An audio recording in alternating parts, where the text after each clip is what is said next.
Buckle up. Big Sills! Oh! Ow! Who am I? I'm the Philadelphia Eagles after a proctology exam these last 2 weeks. Oh! Oh! Holy cow. First and foremost, I have to thank the great folks who showed up at Hooters today. Look at the gift I got. I think Q gave me this. Hooters KOP. Look at this. Big Sills. That's a dope-ass gift. Thank you so much. You guys were awesome, man. Hey, if you guys want to see that appearance I did in King of Prussia, I'm only going to leave the Dan Cave and the friendly confines for you guys, and I appreciate you doing that and coming and seeing me. Thank you so much. Let's get the pleasantries out of the way because I need to go in now.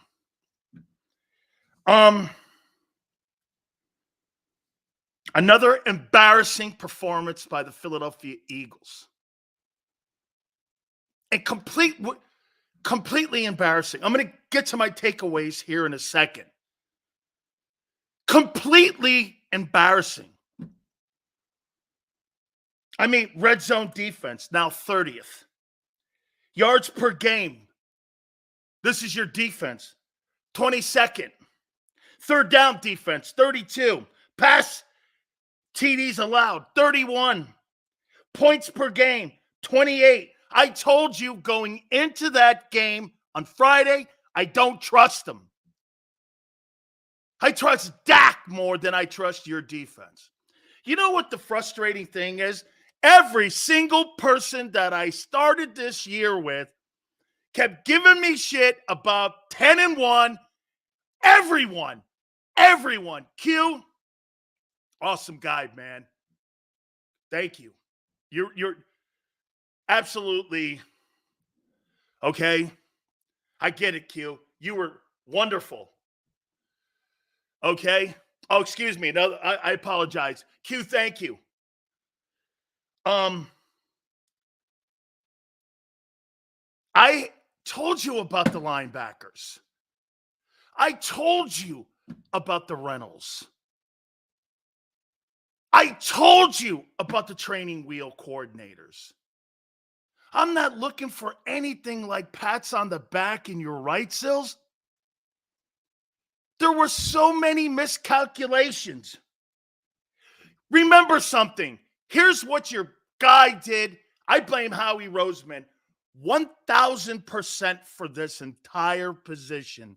You're in now. You're a wild card team. You are a wild card team. Wild card team. You pay the quarterback, you pay the price.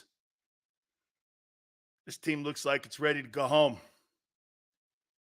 Howie Roseman went cheap on linebacker, didn't pay the DT, didn't get decent safeties. I hear you, Billy Ray. Oh, I wanted to watch every second of Howie's disaster. This is Howie Roseman's nightmare. Nightmare on Roseman Street. Nightmare on Roseman Street.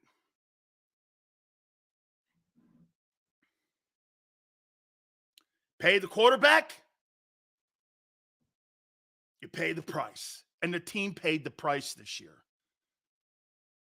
Howie robbed every position on defense so that next March, when the quarterback's money kicks in, salary base, that's what this is about. Follow the money. I always tell you that, especially in Philly. Follow the money. Dude, I don't believe you're beating. Get this. Overpaid on Bradbury. We're going to get to all this. I don't believe you're beating Seattle. I don't believe you're winning. I don't believe it.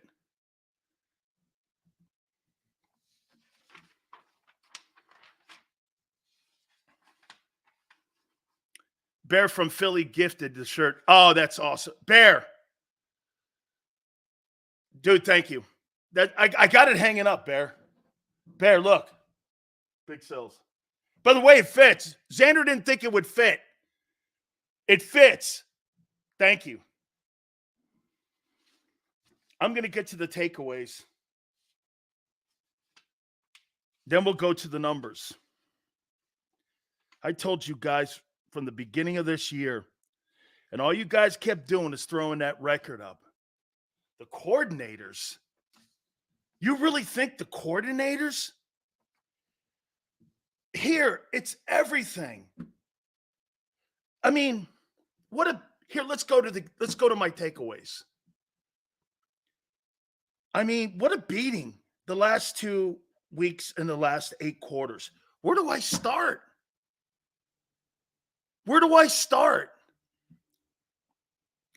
Offense, defense, coaches, front office, the analytic idiots. Where do you start? There wasn't one aspect of your football team that was worthy of giving any kudos to. Against the Cowboys, you were embarrassed.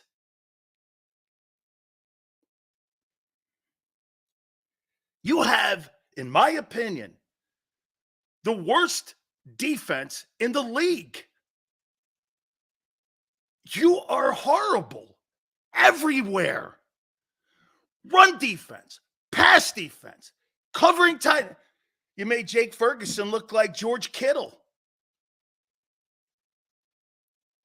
All of that, Takeem, is true. The linebackers are hard. Jesus criminy.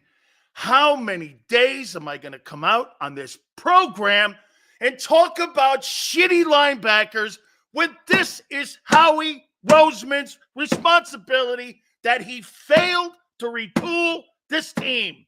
And he lied about it. And the Philly media lied about it, how great they were going to be. You kept telling me about this Nakobe D nobody, how this guy was going to pan out. Everybody, you know what? Even Seth, and I love Seth, was sipping on the unreality squeeze box. Everyone except me. I never bought it.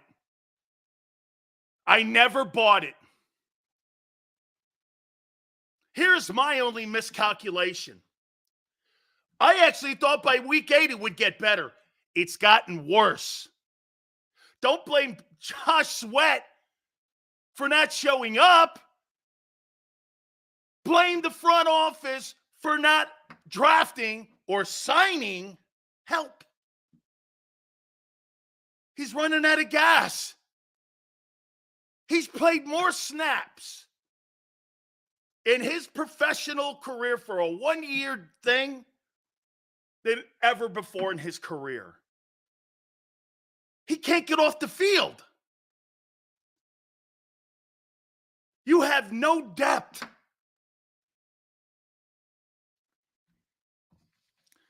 Sitting around talking about shitty linebackers for 4 hours? You're looking at the wrong person and people.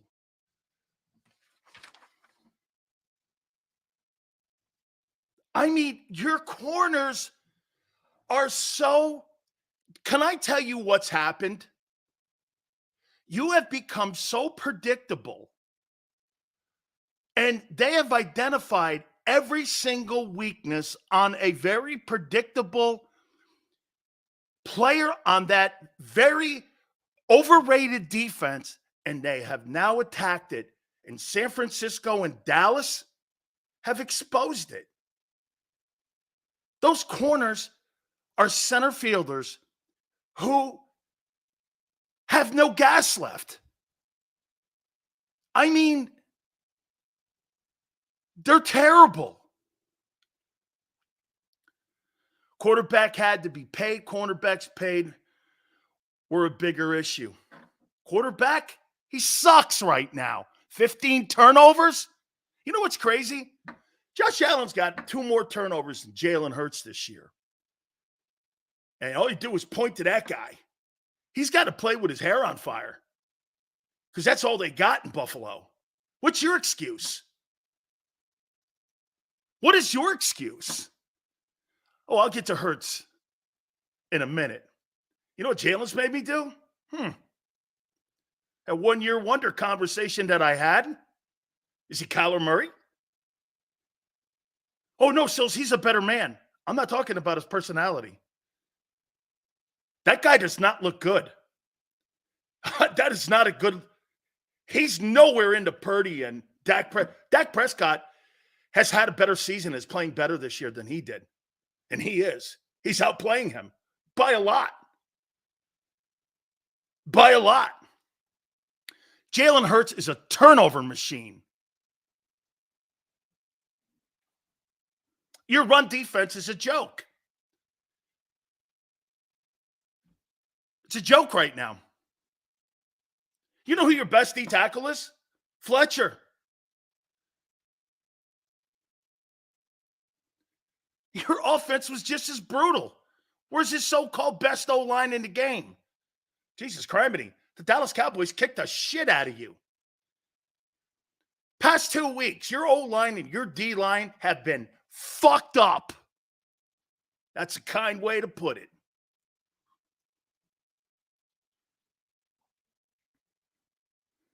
Your coaching staff. Hey, Nick, got a little adversity now, son. We're going to find out who you really are here.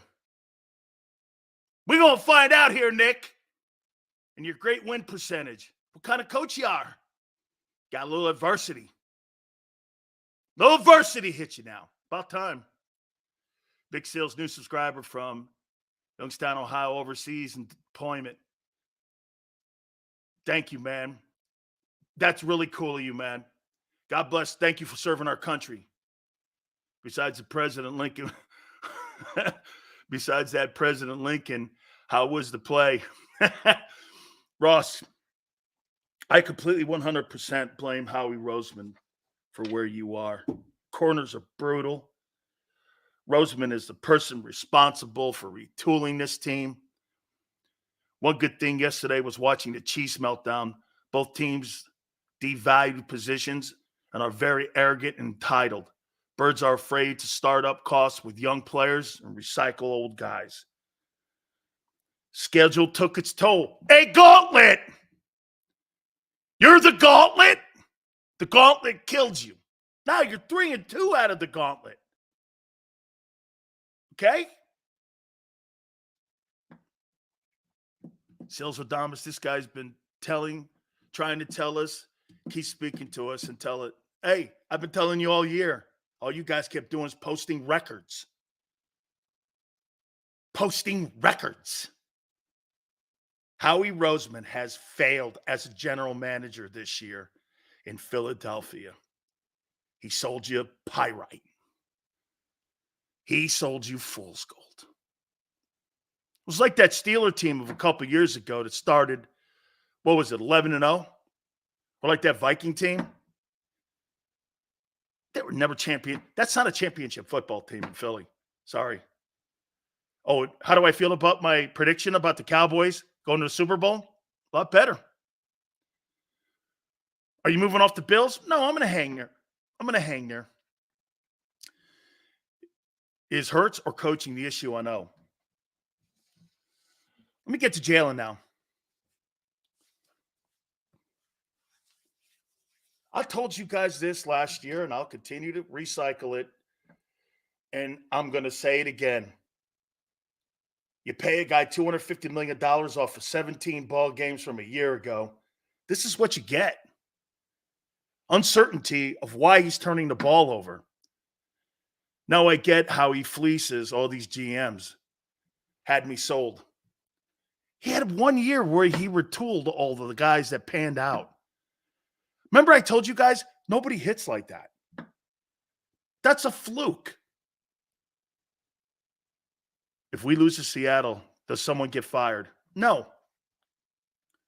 Howie won't allow it because he set up everything internally, remember? This is all Roseman's show. This is all how he got lucky. You know why he got lucky? Because this year is a complete polar opposite from that Super Bowl rebuild from 4-11 and a weak schedule. He benefited from a weak schedule, not playing anyone, and veterans that panned out. By the way, let's take a look at those guys. How's TJ doing? Not bad. How's Kaiser White doing? Not bad. Both guys are on shit teams. How's Miles Sanders doing? Awful. How's Andre Dillard? Lost his job. How's Epps? How come everybody that they paid last year are on losing teams this year, except for Sayamalo? And Gardner hasn't been a factor for the Lions. How come? Because when they got to those places, they realized what they were doing a year ago against shitty teams. Those guys are pieces of fool's gold too. Chicago's got 2 wins in a row. TJ's playing good up there. I don't have a problem with him. Philly had a problem paying a guy $7 million because he was a UDFA and how we didn't draft him. You should have taken pride in the fact you found an undrafted free agent and developed him into a guy who's a tackling machine, and you don't have one guy who could tackle. I'm going to get to the coaching here, but let me get to Hurts now. So you paid a guy $50 million off of 17 ball games, and I kept asking the one question. You think he's a superstar? Okay. I don't believe there's enough of us. How about this? After his first year in the league and after his second year in the league and the regression we've seen this year and the 15 turnovers, what would you give a grade for Jalen Hurts as a $50 million quarterback? Again, what would you say? B? Is that $50 million? Dude, not me. That guy wouldn't be the quarterback of my team. He'd be the CEO of my company. But he wouldn't be the quarterback on my team. He'd be somebody I want my daughter to marry. He'd be somebody that I want to run my company. I want him on my team. As my starting quarterback? No way. Not happening. I haven't seen enough of greatness.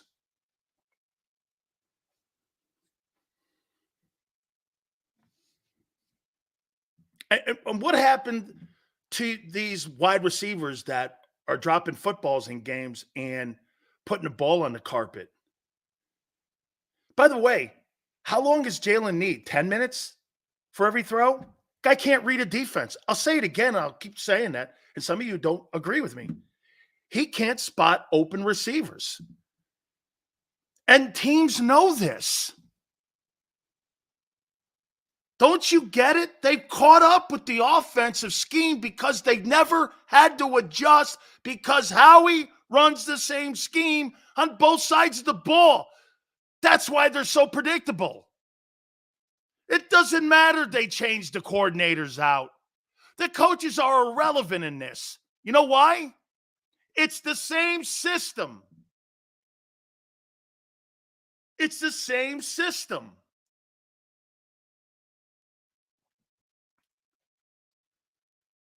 Okay? Passing routes take 3 months to develop. Have you ever thought of going underneath? No, because your quarterback can't see them. Dude, not me. I have been steadfast in this conversation about Jalen Hurts. Not my style of quarterback. I have been steadfast in this. And I'm going to stay there with this. steadfast.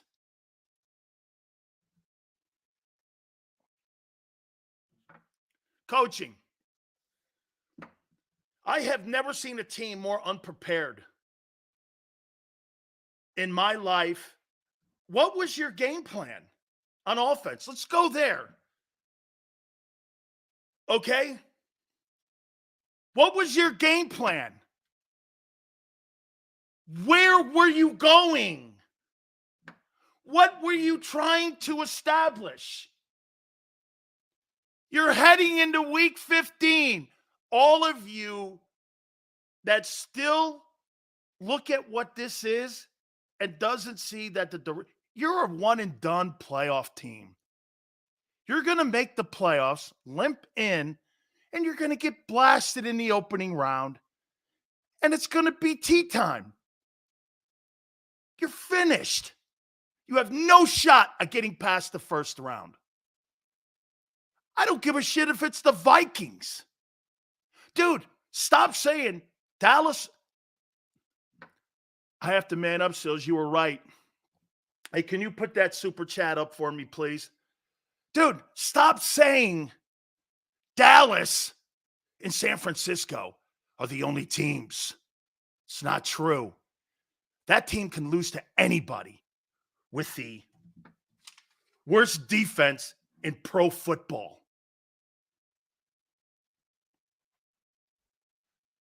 Those coaches, Brian Johnson, in my opinion, Brian Johnson, who's he listening to? The analytic guys have driven your football team into the toilet. I keep asking you guys this. I keep asking you this. Drexler goes like this. Funny, 2 weeks ago you had him MVP, right? I also told you, hey, you should go 4-1 in this. You should go 4-1 because the gauntlet, you're the gauntlet. Yes. Then after San Francisco, I started going, And if you notice, I picked San Fran to beat you. You had no shot to beat them. I thought you'd hang with Dallas, but Dallas would win. Now you're destroyed. How do we fix it? Can't. This is not fixable. There's nothing to fix. Fix what? Fire Howie? Fire coordinators? What does that fix? Sills doesn't know how to fix it. RTF says, fix it. Howie doesn't know how to fix it.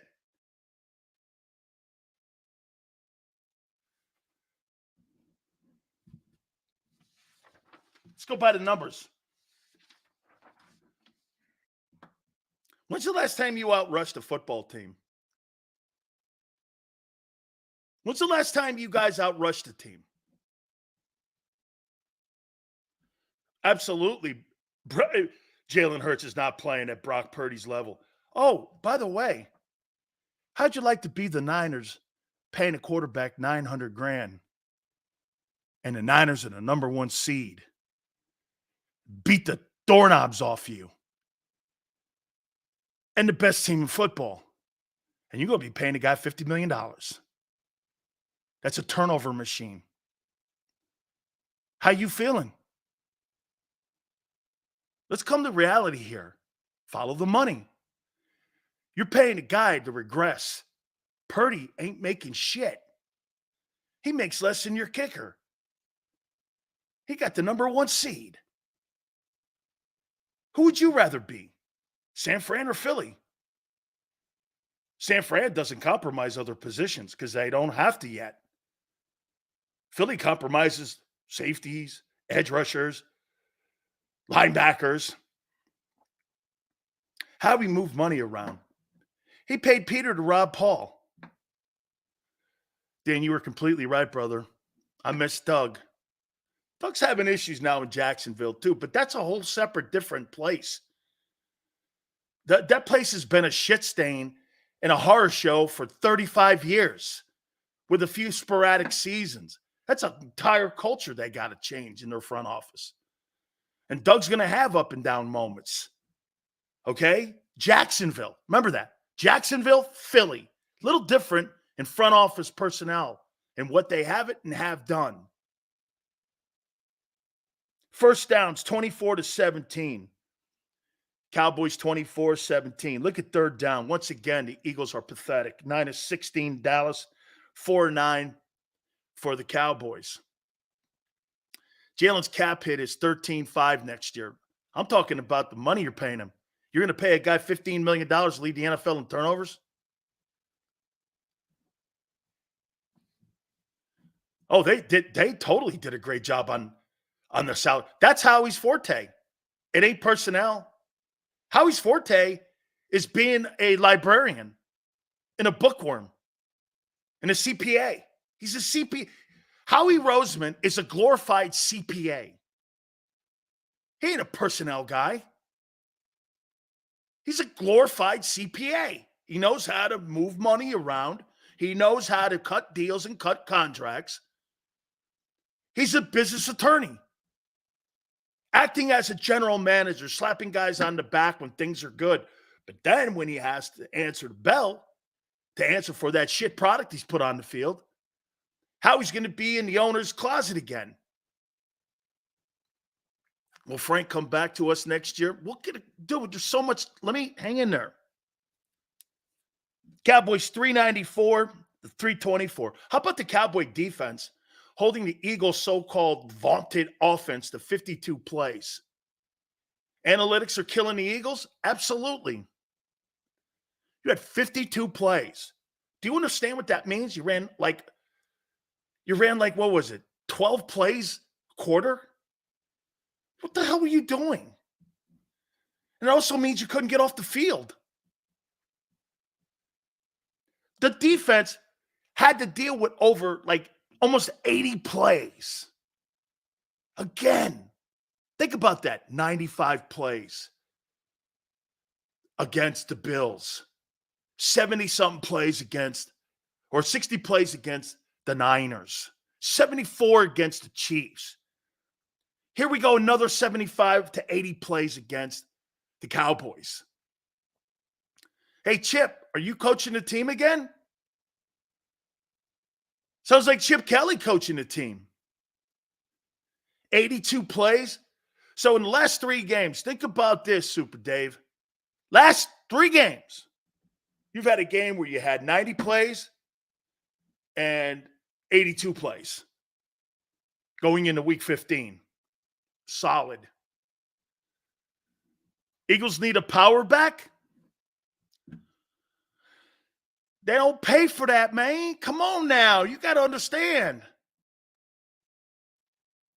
Rushing yards. Cowboys outrushed you. Of course, with the vaunted great. Hey, by the way, Jordan Mailata and Lane Johnson both making $20 million or $15 to $20 million apiece.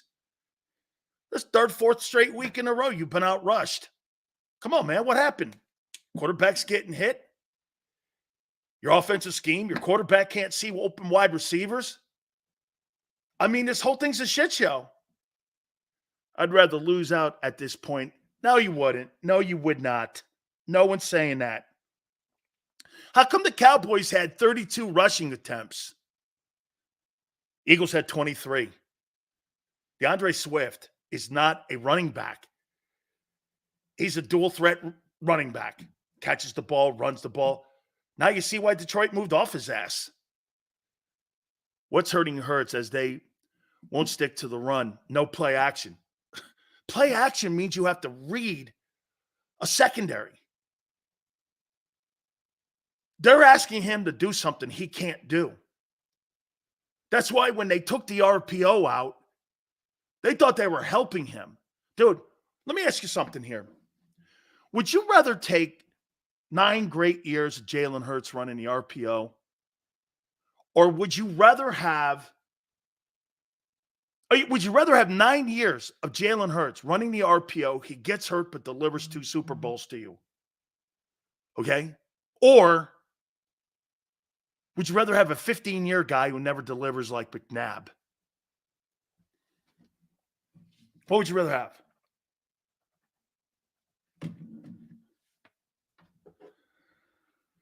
Penalties, undisciplined, out of gas, tired, poor play on defense. 10 for 95. You gave up an entire field position in ignorant penalties. Give up 100 yards in penalties.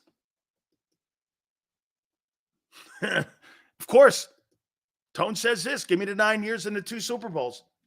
I don't give a shit about 15 years. I care about winning Super Bowls. Look at those. I'll take 5 years. Okay? Could always count on a few people like Henry. See, what Henry doesn't realize is that sports can't go there, dude. Go back to your political blogging shows and all that. You can do that shit there. Because in sports, and in my show, I don't give a fuck who you are. If you can't do it, you ain't going to fucking get cover for it. You suck right now at reading defenses. I don't give a shit what color you are. As an Eagle fan, you have to look at reality. Told Philly Godfather, bet 5K on Dallas. Okay? All you got to, hey, listen. Patrick Mahomes, I'm not justifying that. Fumbles lost, 3 for the Eagles. Hey, wait a minute. The 3 fumbles. Is that because he's black? Is that because he's black? Pathetic.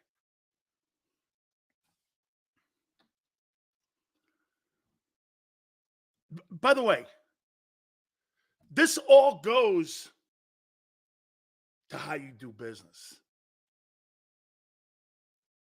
This all goes to how you do business. Why did AJ and Smith suck so bad, drop and fumbles? Stephon Gilmore kicked the shit out of AJ Brown. Seals, we stink. You stink on defense. You're just unorganized on offense right now. Okay?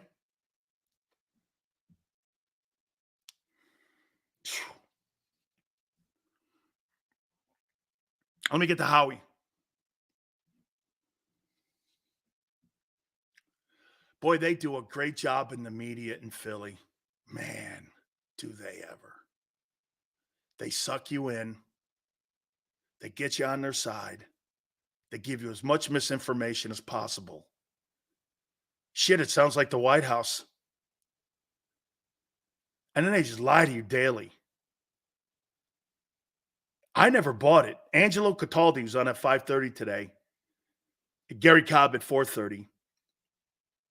Tone will be on with the segment at 3:30. I never bought it. I never bought that stuff. I never bought your cheerleader coach. I never bought your cheerleading and yes men coaches. Have I ever? You guys fought me every day on this. Some of you even got mad at me at this. Some people I even work with would get mad at me for calling Nick Sirianni a cheerleader. And that's his new name, Nick Sirianni. He's a librarian. He's a cheerleader. That's not a head coach. He's Howie's yes boy. Yes, Howie? What do you need me to do, Howie? I'll fall on the sword for you, Howie. Our coordinators, hey, I wonder they had to get Angelo out of there this week because all he's going to do is suck off his coordinators and tell them what a great job he's doing. Nick is a player's coach, not a good schemer or caller. What's the point of being a good player's coach when you have no value anywhere else?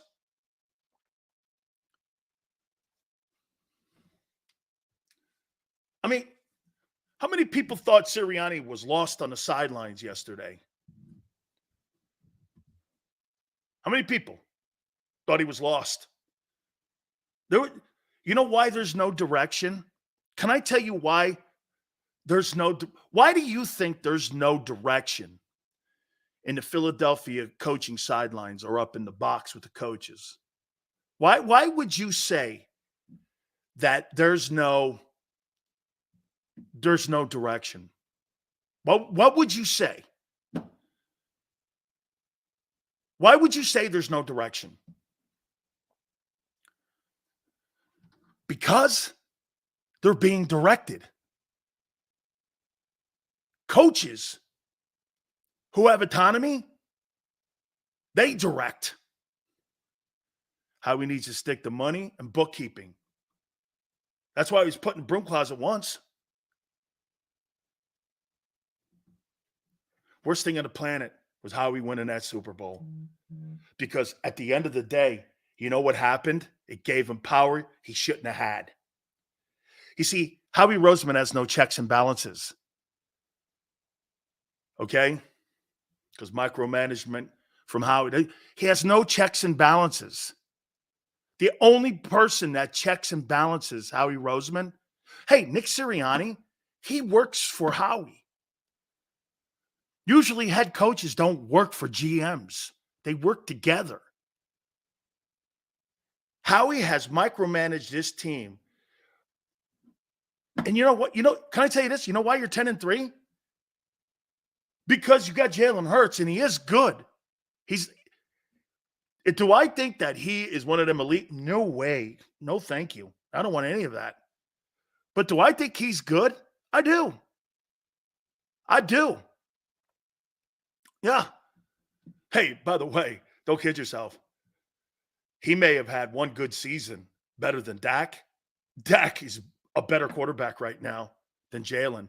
In his 9th year, hey, I never thought I'd ever say this. So wait a minute. Dak Prescott is better without Kellen Moore, and the Chargers are worse with Kellen Moore. And Mike McCarthy, we have to revisit that conversation a little bit. I don't know. Maybe Mike McCarthy was really a good play caller in Green Bay, and Aaron Rodgers is full of shit. Because when he left, those guys went on and they won games. I shouldn't say that. But Mike McCarthy and Aaron saying that he wasn't a good play caller, Dak's playing his best football right now. The Cowboys are better without Kellen Moore.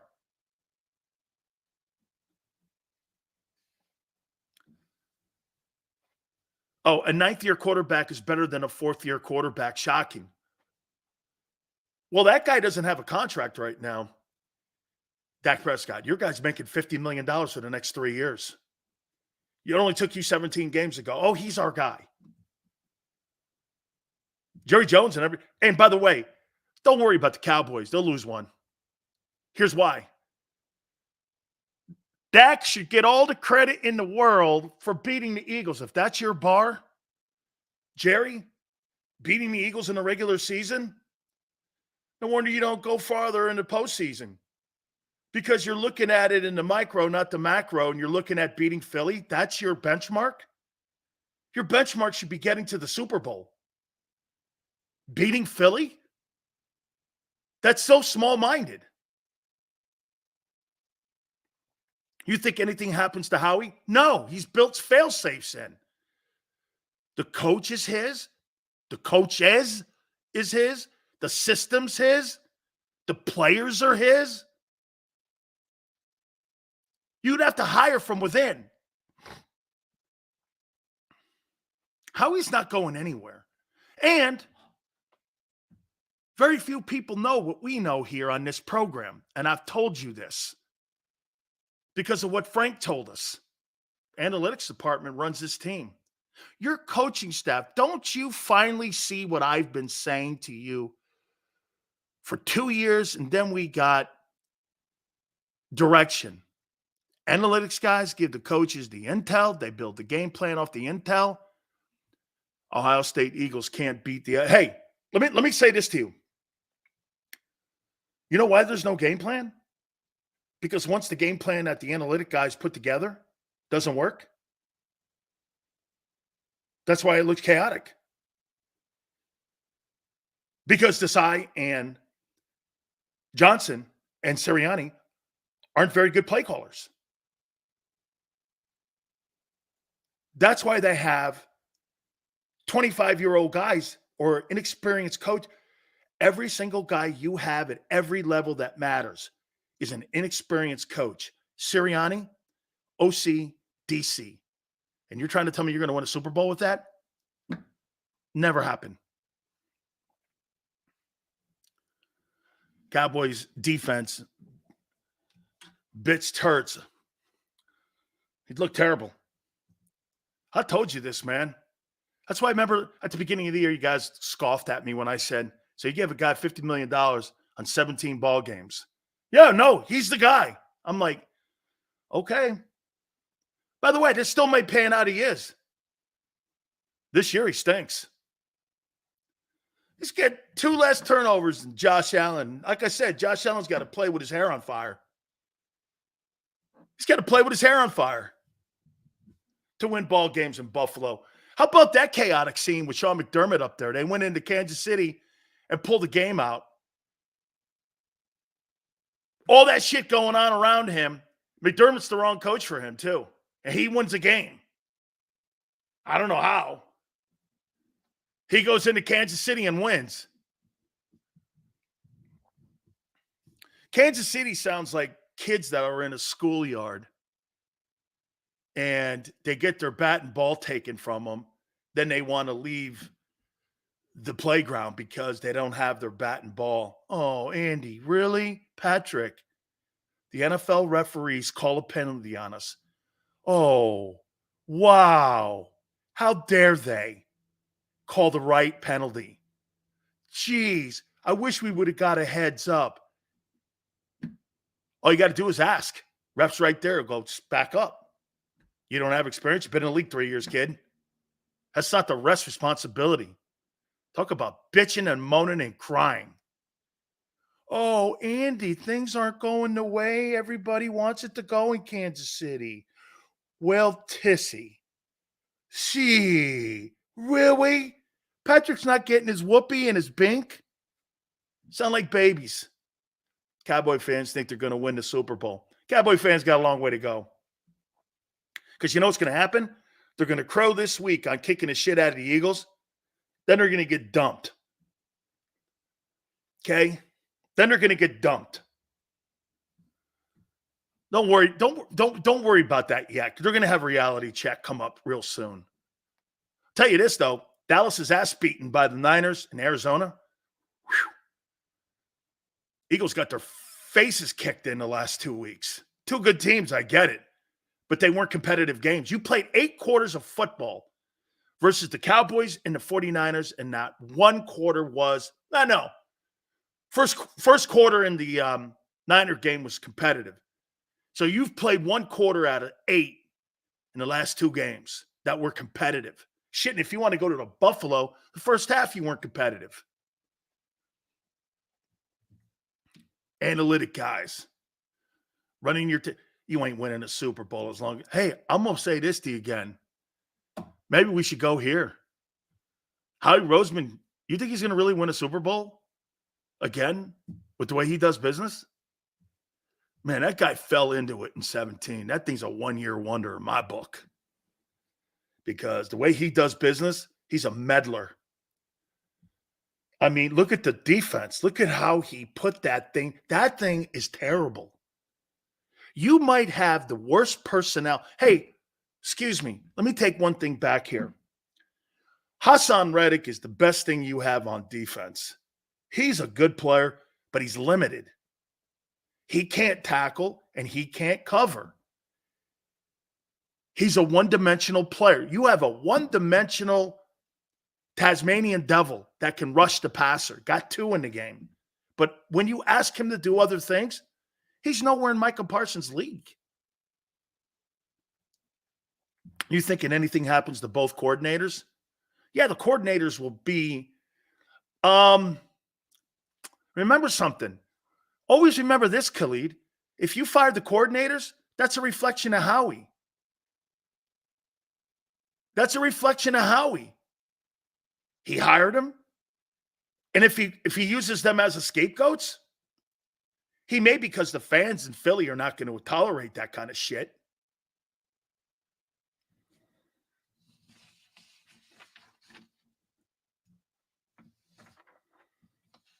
Guy's just turned in. He's turned into a Reed Blankenship, hurt again. Eagles have been outscored 75-32 in 2 losses against teams that are considered the elite teams in the NFC. I love how people in Philly go, oh, we got Seattle. We'll right the ship here. Oh, you're not. You're not going to win that Seattle game. No way. No way. I'll say it here on Monday. You're not beating Seattle. You're not. I don't care if they play a 10th team quarterback. That defense you have, you can't beat P.J. Walker with it. You're not beating Seattle. You're not. I have no faith in that defense. None. Why would you? Do you think they could put... I think it's going to be a high-scoring game, and you're going to lose because you can't get off the field. Hey, I've been telling you all year, that record's fraudulent. And here, once again, 30th in red zone defense. Yards per game, 22nd. Look at these shit numbers. Third down defense, last in the league. Points or passing TDs allowed, second to last in the league. Points per game, 28th. I don't trust you. When you win, you get game balls. When you lose, you get put on the Big Seal's milk carton. Carter and Davis, come up and get your milk carton. We'll probably put your faces up on it. Cowboys ran all over you. Your run defense stinks. Come on up, guys. Get your milk carton. We'll be sending it around to Wawa's. Have you seen these players? Slate and Crashberry. Come up and get your cartons. Come up and get your milk cartons. Have you seen these two dudes? Jesus Christ, they stink. $30 million. And they stink. Whew. You talk about taking it in the face.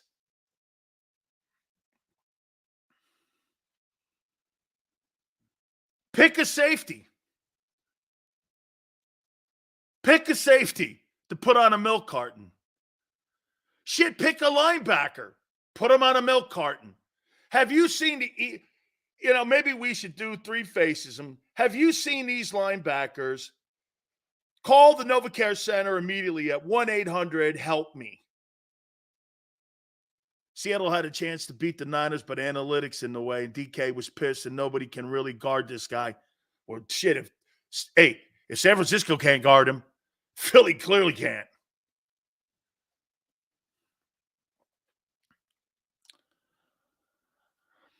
Howie Roseman. Hey, Jeffrey. Probably have to make a collect call for the way you guys save money over there on your roster. Will you please receive this collect call from Big Sills? Have you seen your GM? Is he under a desk or in the broom closet again? Because that defense that he put together is trash. I'm telling you all year. Pathetic. Completely exposed. The entire organization was exposed. But see, I heard everybody on the radio, our channel, everyone. All of a sudden here on a Monday, you guys are moaning and bitching. I've been saying this all year. Every day. Every day.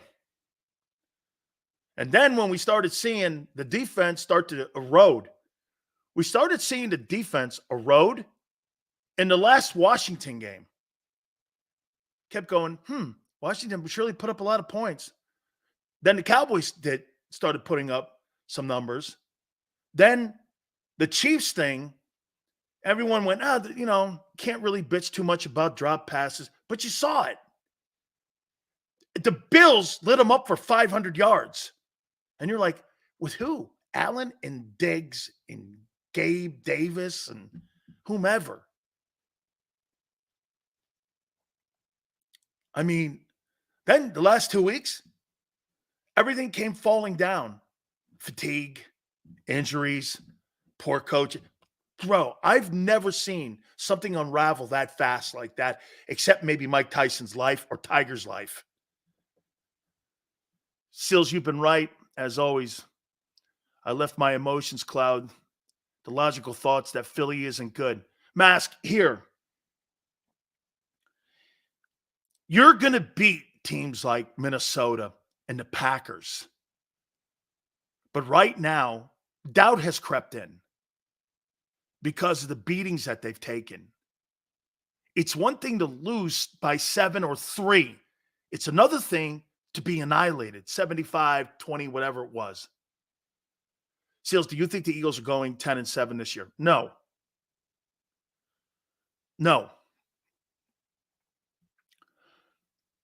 Hey, that's a good call, Isaiah.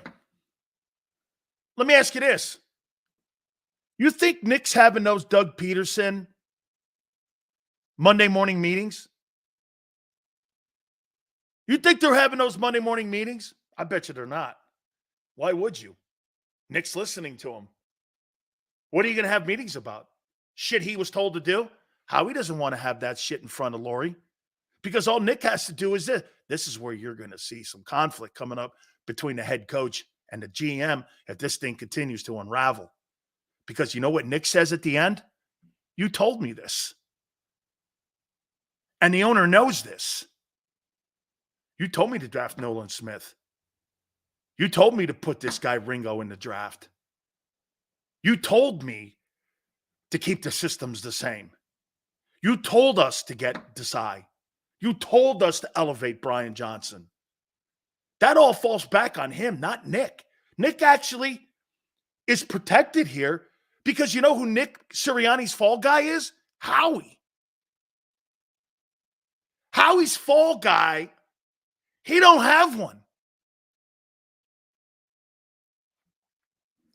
He doesn't have one. Sirianni actually does. I can't wait to go 13-4 and get bounced in the first round. I don't think you're going 13-4. I think you're losing to Seattle. Well, okay, you lose Seattle, you still. Yeah, okay. Probably. Sounds right.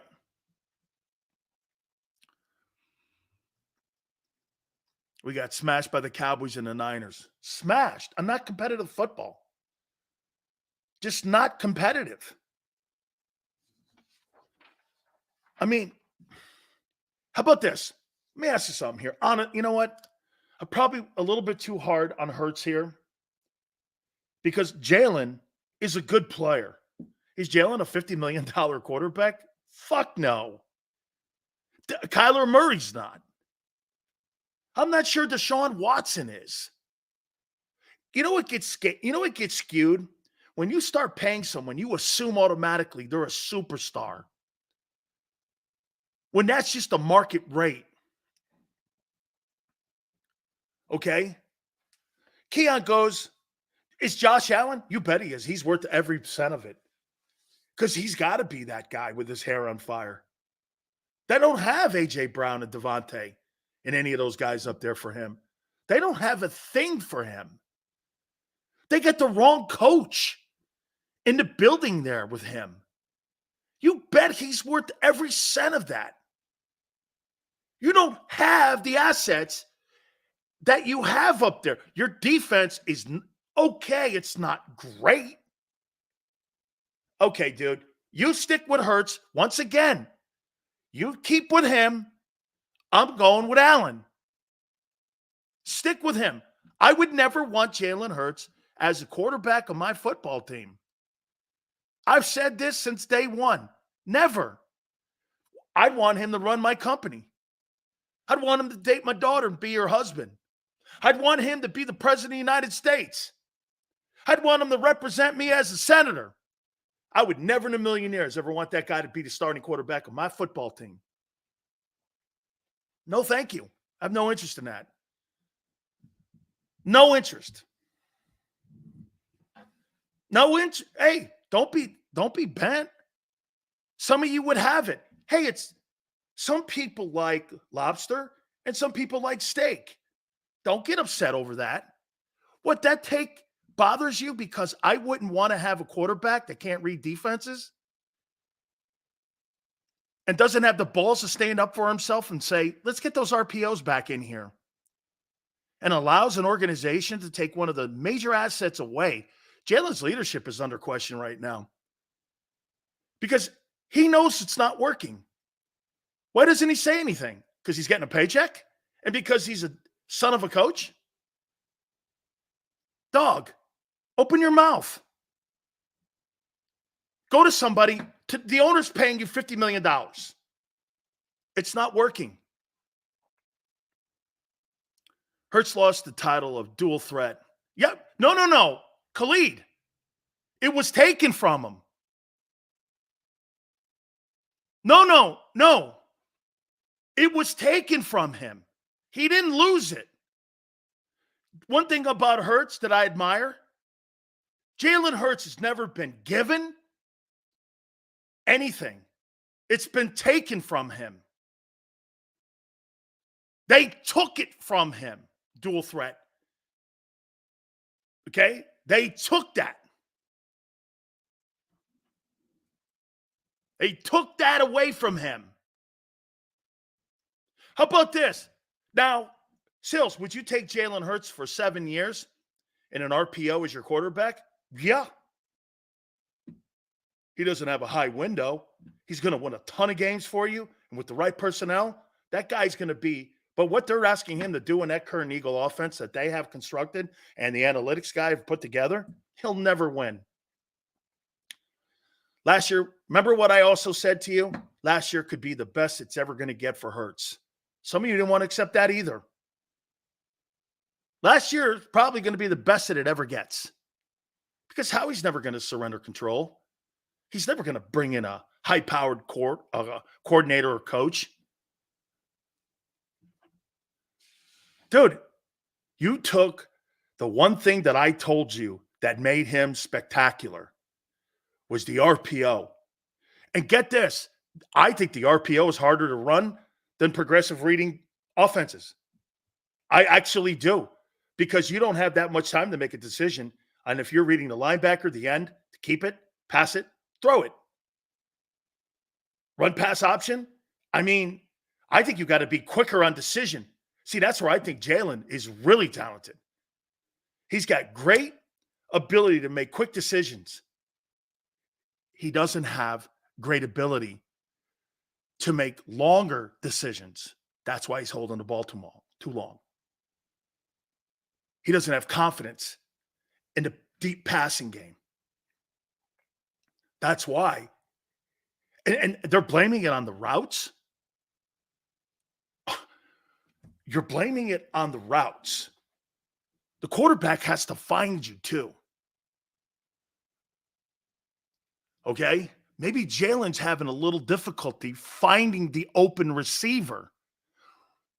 Routes that take too long to develop will run a hitch. Very simple coaching. Oh, that's right. Analytic guys. Don't the analytic guys see that? Oh, they can't. You know why? They're bookworms. When a quarterback is struggling on throwing deep passes and the routes are taking too long to develop, you know what a coach would do? He would improvise. You know what an analytics guy does? Stays with the numbers. That's not coaching. That's a philosophical theory that you believe at the end of the day your numbers percentage-wise are going to win versus your gut feeling. That's not coaching. People are trying to take the human element out of football. You see it in play calling. You see it in penalties called. You see it throughout the entire league. Taking the human element out. Instant replay. Plays that can be reviewed and not reviewed. The more you take the human element out of the game, the less of the human element you're going to have on how you get to where you want to be. Because you have too many people and too many voices in the room. I think Mike McCarthy's done a spectacular job this year. I have a high praise for him now. He coached the pants off Sirianni. Holy shit. I mean, Kyle Shanahan and Mike McCarthy are superior to that guy. We have people even on our own channel trying to tell me Nick Sirianni's the best coach in the NFC. Really? Really? You're kidding me, right? I can name you 5 off the top of my head. You think Nick Sirianni's a better coach than Sean McVay? Think he's a better coach than Mike McCarthy? And, dude, I don't even go down the list again. He put 2 passes in the breadbasket and Brown and Smith 2 drops, not to mention the fumbles from those guys. Hey, okay, you can defend Jalen all you want. He sucked 2 weeks in a row. You can defend him all you want, dude. Have at it. Have at it. Not me. I'm not defending anything. There's nothing to defend. Stop defending losing. Stop defending poor effort. Stop defending poor execution. Stop that. Stop defending shitty play. I would think a fan base and people that are from Philadelphia would be more accountable for people who are failing than trying to come up with off-ramps. It's embarrassing. All you guys doing here, now you're going to go, is it 10-3 now? We haven't played our best ball. All them stiffs that watch the show. Is that the new excuse? We'll beat Seattle. Shit, man, you got to worry about being Philadelphia again before you worry about. Don't worry about fucking home field advantage or winning the NFC East. You got to worry about beating Seattle. Because really, think about it. Overtime win and 2 ass beatings. I don't know. You might want to concern yourself with what's in front of you and not ahead of you. I mean, I might want to go there first. Shane Steichen legitimately saved Nick in 2021. He did. He saved his job. Nick Sirianni is the head coach of the Eagles with the record that he has because Shane Steichen was the play caller. Let me ask you guys something. Will you ask yourself this? What was the record of the football team after 2-5 when Shane became the play caller? Does anybody have that off the top of their head on what the record of the team was when Shane Steichen became the offensive coordinator and they took it away from Nick? Who do you think took that away from Nick? Howie did. Howie did. 8-3. And then you put on 14-3, right? So they were 22-6 in the regular season with Steichen as the coordinator. Does that sound right? Okay. Like 22-6, right? With him as the coordinator. 7-3? Okay, 21-6. So Shane Steichen went 21-6. Okay? After the 2-5 start.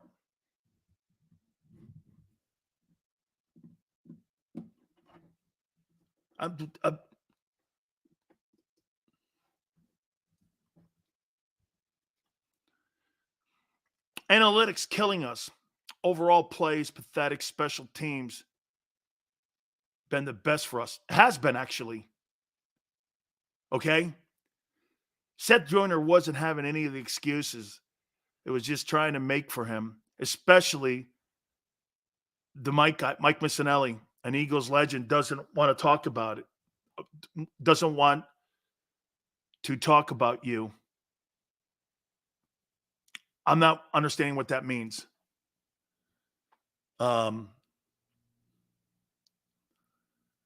You question their mettle now? Do I question their mettle now? No, they're not good enough.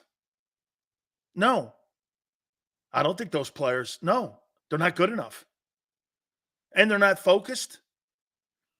The coaches aren't good enough. Here's what you have. Your coaches aren't good enough. Your defense is by far not good enough. Oh, and by the way, what do you think has happened to the offense? You know what's happened to the offense? It's a reverse on what's going on in New York with the Jets.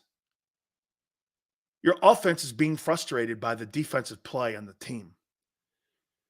And this is why you get the character issues at times with AJ. Devontae, bad game. I'm going to give Devontae Smith a bad game. I am. Because of all the players on the team, I trust him. That's a good one right here. Do I trust Mulata? Yeah. Lane? Yes. Dickerson? Yes. The right guard position? No. Do I trust the center? Yes, but he looked horrible. Do I trust the quarterback? Yes. Do I trust AJ? No. Do I trust Devontae? Yes. Do I trust Goddard? No. Oh, he's hurt. Jake Ferguson looks like a better tight end right now. Do you trust Brandon Graham? No, too old. Do you trust Sweat? No, too many plays. Do you trust Davis? Getting worn out. Do you trust Carter? Way over the rookie wall. Do you trust any of the linebackers? No. Do you trust the corners? No. Do you trust the safeties? No. Do you trust the offensive coordinator? No. As a matter of fact, the offensive coordinator, I've been saying, should be fired. What? How long have I been saying that, Atone? Month?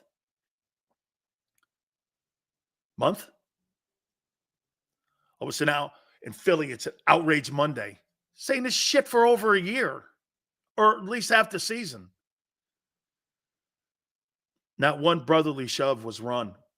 You don't run the brotherly shove when you get your ass kicked and you're constantly in 3rd and long. D coordinator? I don't know. Kind of sometimes. Your GM? No. He's more worried. Let me ask you this. You think Howie's more worried about control and spending money or a Super Bowl?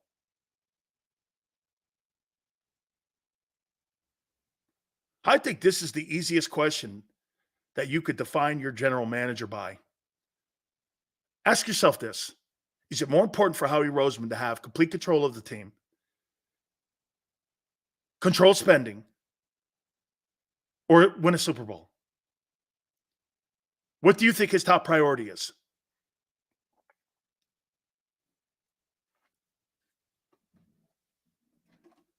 What's his top priority? Howie cares more about balancing the damn books. His books, right, Tone? His books.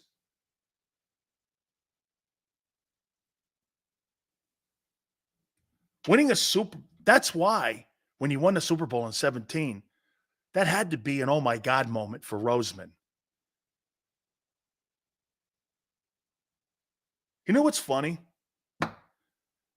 That team had everything go right for it and had the right people in the right position to make it happen. But what's the one thing on that team that you had that you don't have in that organization any longer? People who fight back against the establishment. Like Schwartz, Doug. Frank would be a horrible head coach. Now I know why. You know, I love Frank. You know why? Frank doesn't want to fight back against the owners. If he didn't want Bryce Young, he shouldn't have drafted Bryce Young. But the owner wanted Bryce Young. That's all you need to know about Frank. Stand up. Even Brian Flores didn't like Tua. Playing great. But he stood up for something. If you can't stand up for something, you'll lay down for everything. That's not a coach. Lewis goes, well, then he loses his job. Pay me my $50 million out the door. You don't want it? Pay me. Want to fire me? Pay me. Pay me. I'm not compromising. You had in 17 something you don't have right now, and it panned out 10 months ago, and it panned out the last 2 weeks. You don't have a coaching staff with a set of balls on them. No, we're not running that. Why? That's why they're Monday meetings. Get this. There were probably more Monday meetings after wins with Doug than there ever been with ass beatings that Nick has taken. They're not going to break his balls. Why would they break Nick's nuts when they're telling him what to do? Why would they? What's the point of contradicting yourself? What was the Chip Kelly problem? Chip thought he could run a college football system in the league. He didn't realize you don't have 80 guys on a roster actively on Sundays, and you're going to wear your defense down. You're going to put them on the MASH unit. They're going to all be on IR, and you can't run 85 plays a game. Chip Kelly's a college coach. And plus, you gave him too much power. He had no checks and balances. Hey, when you give a coach full autonomy, you better deliver like Belichick did with 6 Super Bowl wins. You'll tolerate 4 shitty seasons, but you better have done something. You don't get autonomy to run your entire organization, and you've done nothing. Jeffrey Lurie made that mistake. Gave a guy who'd done nothing and proved nothing complete control. And he's paid now a quarterback who was paid off of 17 games off of a year ago, and you're watching him this year as a turnover machine. Okay? I'm not saying that they're mad at Jalen. I'm just saying, I don't know. He turns the ball over at an enormous rate. You guys hammer Josh Allen? Josh Allen's got 2 more turnovers than your guy. He's bitching and moaning and screaming about Jalen's turnovers. Jalen took you to the Super Bowl. Yeah, okay. Like I said, Jimmy Garoppolo took a team. Joe Flacco won a Super Bowl. Joe Flacco wouldn't constitute that guy as elite. Substitute teacher won one for you. Before you start barking about all that. And again, congratulations. You're celebrating a guy who didn't deliver the game. Well, yeah, no. It doesn't work that way in sports. It works that way in politics. You can move the yardsticks in politics. You either win or you lose. There's no moving of the sticks. Okay? What has Josh Allen accomplished that he can carry a football team by himself and no one else? Shitty coaches, put up insane numbers, win ball games with a dysfunctional organization. That thing was chaos. It was unraveling. We saw it all week. Goes into Kansas City and wins.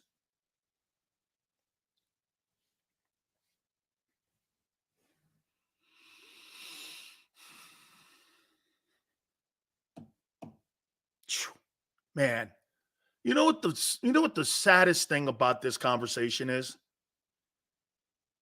I told you this beginning of September. All of this. Now, all of a sudden today, there's outrage. Look at what we've been sold. What's this? How many of you were barking at me telling me that Nakobe Dean was going to be all pro? I went, he won't make the year. He'll be a liability by the end of the season. How many times did I tell you re-signing a Slay was a mistake? You should have drafted a corner.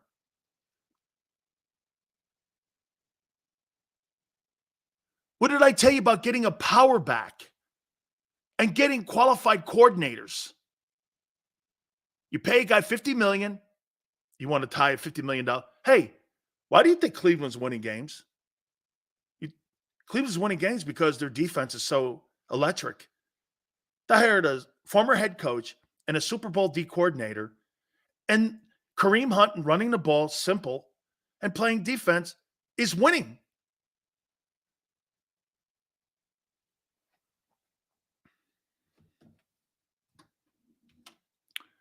Joe Brady has that guy looking good now. I hope Josh Allen put 40 on Dallas. Oh, I think Josh Allen's going to beat Dallas. I think he's going to beat him. Then my predictions, I don't know. Still got to see because Buffalo's hanging on by a thread. Too many early losses. You predicted 13-4, 12-5. I think you're going to lose Seattle. You're probably going to go 13-4.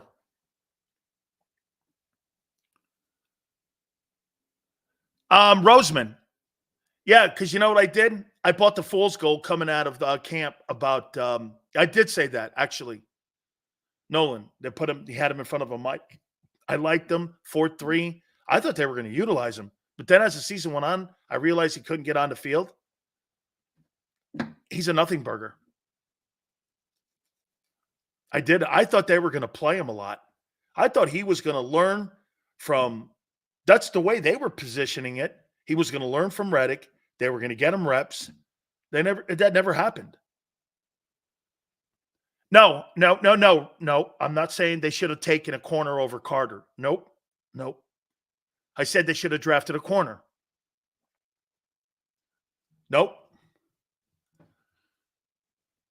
Sills, you sound like Bailey from King of Prussia Hooters with your predictions. Philly 4-4. My predictions the last 2 weeks that you could not win those games.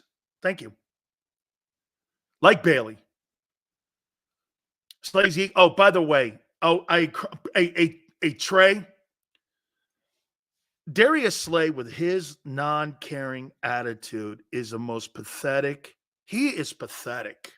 I can't stand that guy. I can't stand Darius Slay's attitude. I can't stand it. I know why Patricia freaking moved off of him. He is so pathetic to listen to. Honest to God. Of all the Eagle guys on that team, I can't stand him the most. I hate his attitude. He is absolutely annoying. He is annoying. Man, is he annoying. Every time, he don't give a shit. He cares about money, and he cares about his exposure. He's trying to get into broadcasting. He fights with me. He fights with Seth. He's annoying. And you know what was crazy? All of you guys took his side when I called him out because he was moaning and bitching and crying, saying goodbye to Philly. And then when he found out nobody was going to pay him, and the only people that paid him were the Eagles, stupidly. You gave that guy a bag of money for that.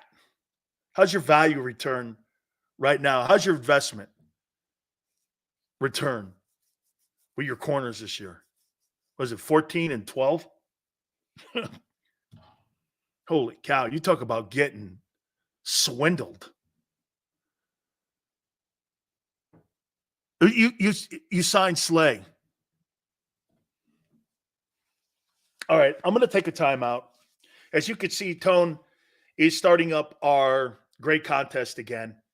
And all we're asking you to do, hey, I had a great time at Hooters, King of Prussia. Thank you guys for coming by. It was fantastic.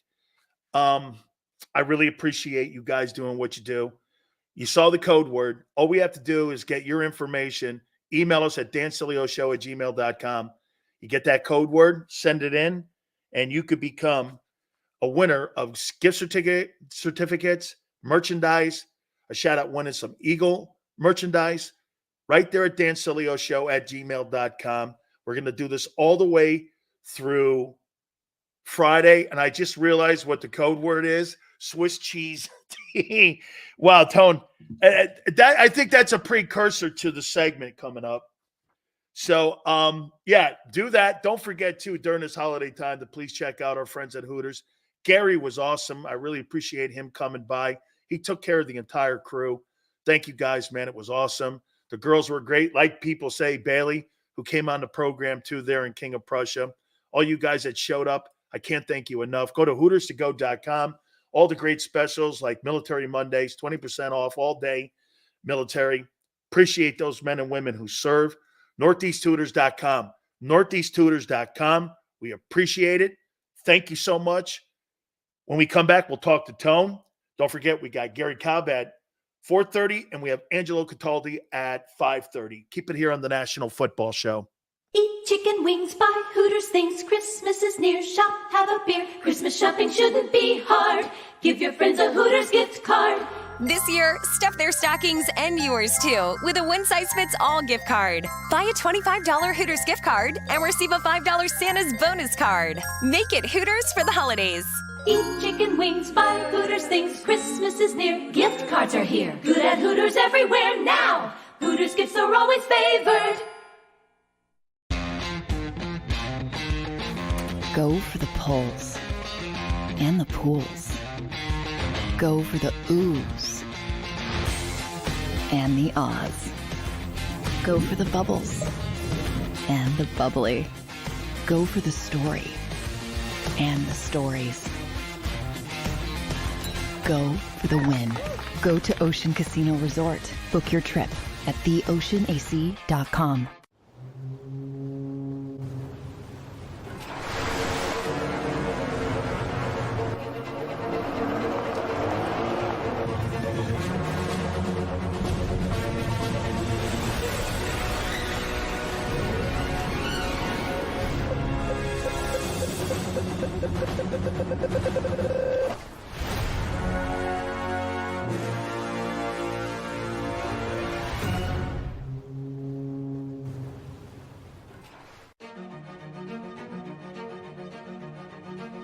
Any professional sports coach will tell you there's no substitution for preparation. At Malamut & Associates, that is a tenet by which we live. We prepare from day one for victory. Anything less is not acceptable. Underdog Fantasy has a way for you to play alongside your favorite football team all season long with their Fantasy Pick'em game. You pick between 2 to 5 players, select whether they'll go higher or lower on one of their stats, then do what you usually do on a Sunday, watch the games. You can win up to 20 times your money in a single game by going 5 for 5. It's a fantasy game, and the Sports Betting Show wants you to get involved. Go to UnderdogFantasy.com. When you sign up, use the promo code WIN, and Underdog will double your first deposit up to $100. That's UnderdogFantasy.com. Use the promo code WIN.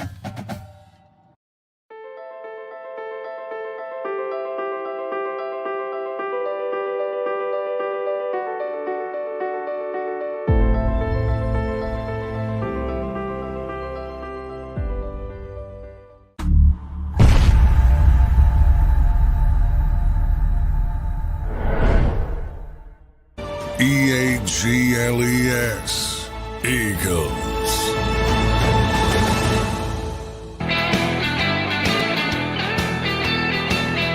Big Sills! I got a prediction coming up here for you, but I got to do this. Are you guys ready? You guys ready?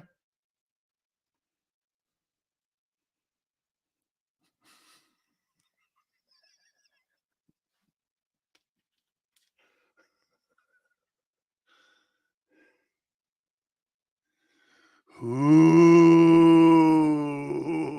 Oh. Oh. Oh. Hey. Whoa. Whoa. Whoa.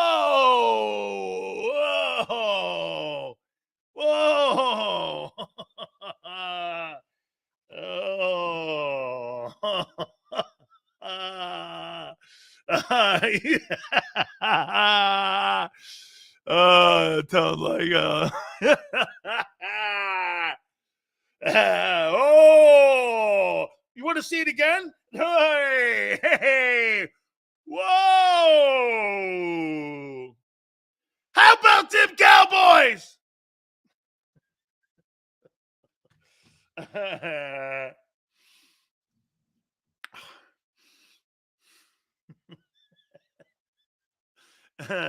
Here, some of you might need a napkin to wipe your eyes. Here you go.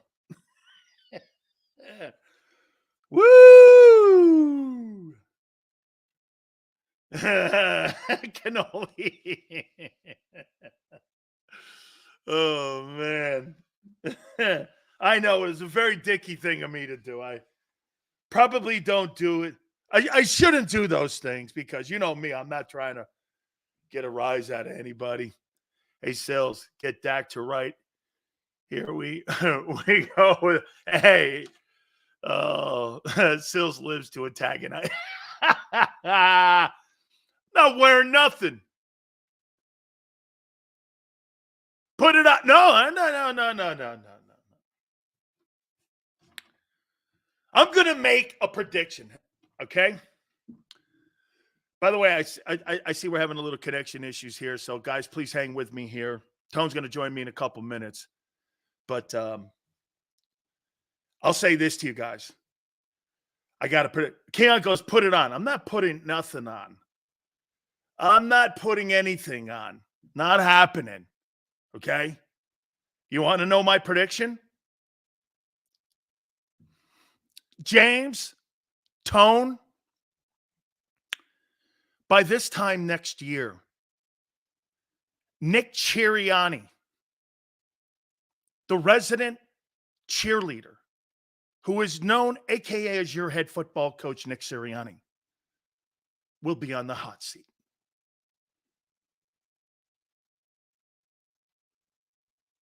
Howie needs a fall guy.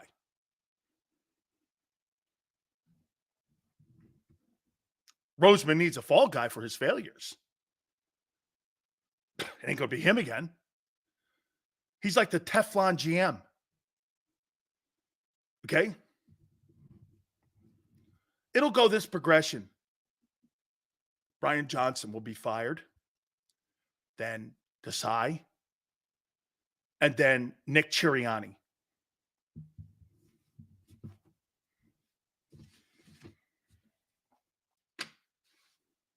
That's my prediction. Because you fire head coaches in Philly. Once they don't play along, or get along, or go along, or win,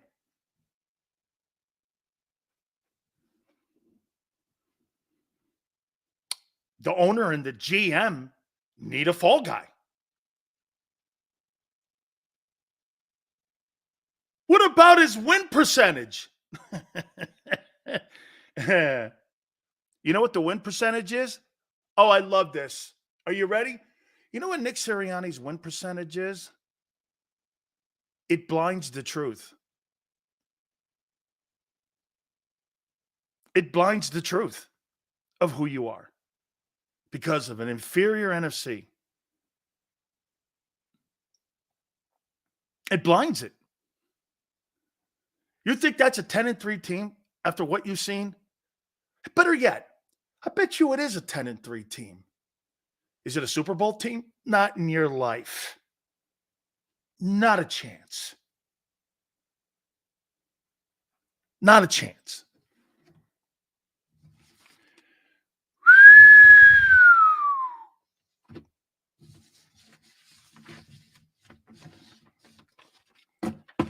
You know, it's a little colder in Texas these days.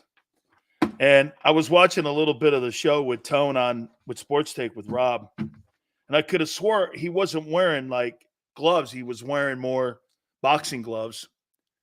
Busting your chops, the national battling show. So he had more like boxing gloves on today. Let's bring Tone up and get his appetite on what he saw. I'm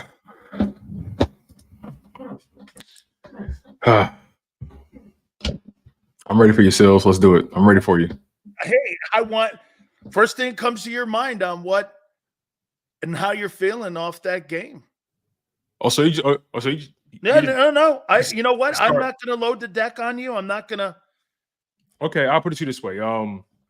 Flat out embarrassing, flat out despicable, flat out unacceptable. I'm looking at this team right now, and I see a team that I don't recognize. I see a team that I don't trust on both sides of the ball. We talked about this throughout the season, and the funny thing is though, and I'll be the first one to admit it, right? And I know I won't be the last.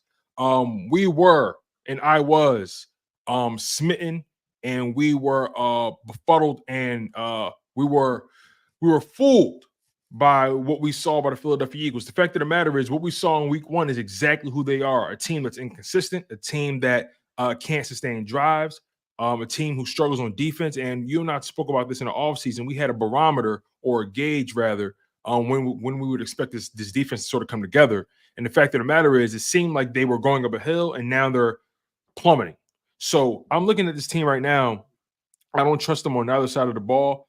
I'm disgusted with coaching. I'm disgusted with the way the quarterback position is being played the past couple weeks. Jalen Hurts, 15 turnovers, more turnovers in one season. Well, more turnovers in 13 games played than he has in his last 2 seasons combined. So, wow. So when you think about it all from that perspective, everyone deserves to have the finger pointed at them. You know, it's the reason we have 10 fingers, right? We have 10 fingers because we're going to use all of them today. We're going to point at every single body in the building. Howie Roseman deserves blame for the way this team is looking right now. Nick Sirianni deserves blame. Brian Johnson, Sean Desai, Jalen Hurts, the defensive personnel. I see a team, you know, Seth Joyner said something really interesting last night on the post-game show. He said, I see a team that doesn't believe in the game plan anymore. And that, out of all the things he said last night, that stuck with me the most, because now I'm looking at not just the play call, I'm looking at just the overall game plan. I'm not a fan, and I've been talking about this week after week after week after week, and no one's really paid any attention to me. I am not a fan of the route concepts, and that's not me trying to take blame off Jalen Hurts. I feel like Jalen Hurts has been holding on to the ball way too long, but I also believe things work in unison. I'm not a fan of how long some of these routes take to develop. Some of these routes take 15, 20 yards to develop. My thing is, why aren't we incorporating the quick game? Why aren't we incorporating the RPO, which is going to allow the ball to get out of his hands quicker, right? Jalen Hurts, when you look at his stat sheet, outside of the turnovers, I can live with the stats outside of the turnovers. But because he has 15 turnovers and because he holds on, did you know he holds the ball the longest in the NFL? Out of everybody in the NFL, out of all starting quarterbacks, he holds the ball the longest. Why is that? He's not trusting what he's seeing. He's not trusting his ability to get the ball from point A to point B, and he doesn't have confidence in the game plan. He doesn't have confidence in the routes that's being run. And I watched that game from beginning to end, even though it was painful to watch. The offense, but even on the offense looked listless. They lacked intensity, but even on the defense side of the ball, the first drive, they lacked speed. They lacked pop. They lacked get off. It looked like they were running in mud. I'm watching the Cowboys defense, and it seems like they're playing at a different speed. 2 weeks in a row, the opposing team is playing at another speed than you are. And 3 turnovers, 3 fumbles in plus territory in the red zone, that cannot happen. So I'm pretty sure as this conversation develops between you and I, we're going to have more and more stuff to peel back. But so far, that's what I got off my chest right now. But again, I know I have way more to say. The reason they look slow, and the conversation I had with Seth last week after my text to him, and he was shocked, and then he watched the game plan against the Cowboys. He put it together. And the reason they're slow is because it's not that they don't trust it. They feel they're being put in bad positions to win. And when you're being put in positions because of analytic teams and information you're getting, there were so many different things that Mike McCarthy did scheme-wise in that game. What? He just coached the shit out of that team. Did you see Nick Sirianni's face on the sideline? I know. What did you see one time he went like this? What was that? Wow. I brought it up on Sports Take. I'm like, Nick Sirianni just looked like somebody who saw football for the first time. He went like this. What was that? He looked like he did not know what was going on in front of him. He's just pacing on the sideline, just waiting for something to happen. And the offensive identity has no creativity whatsoever. This playbook, like I said before, this is the 2-5 Eagles play calling or playbook. This is the 2-5 Philadelphia Eagles with much more talent. I don't care what anybody says. I'm willing to argue with you. Matter of fact, I ain't got time to argue with you. You want to know why? Because I believe what I believe, and it is what it is, and my eyes are not lying to me. This is the 2-5 Philadelphia Eagles with more talent.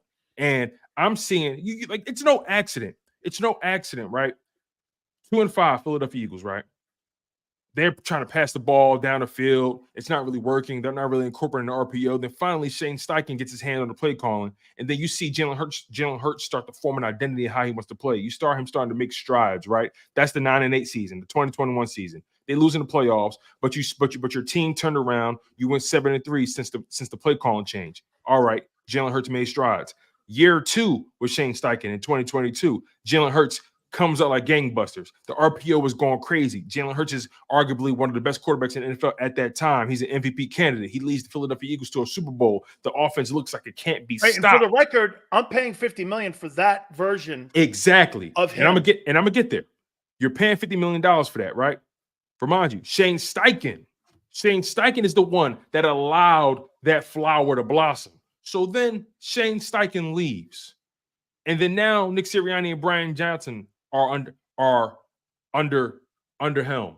And now you see Jalen Hurts taking these steps back in terms of protecting the ball, in terms of reading the field, in terms of him trusting what he sees and being instinctual in the game, right? Because technically, if you look at his stats, he's not having a bad season, but the turnovers, we talk about it with Josh Allen. The numbers are great, but the turnovers, right? So again, they're becoming critical turnovers. They're becoming critical. Exactly. They're becoming critical. So boom, that's that thread. The Nick Sirianni, Shane Steichen arc transition to Brian Johnson. You see the rise and you see the fall. Now let's go to the defensive side, right? Now, Seth Joyner brought this up last night on the postgame show, and it was fascinating because I haven't thought about it in a while. Jim Schwartz was here. He gave up over 500 yards in the Super Bowl, right? But he didn't want to talk about that. The fact of the matter is he was running the defense that was being ran. They won the game, so he didn't want to talk about that. He eventually leaves, right? He leaves, he takes a year off, then comes back, becomes a consultant for the Tennessee Titans. Then, after being a consultant there for a year, he goes to the Cleveland Browns and turns that defense around. Your own questions that you know.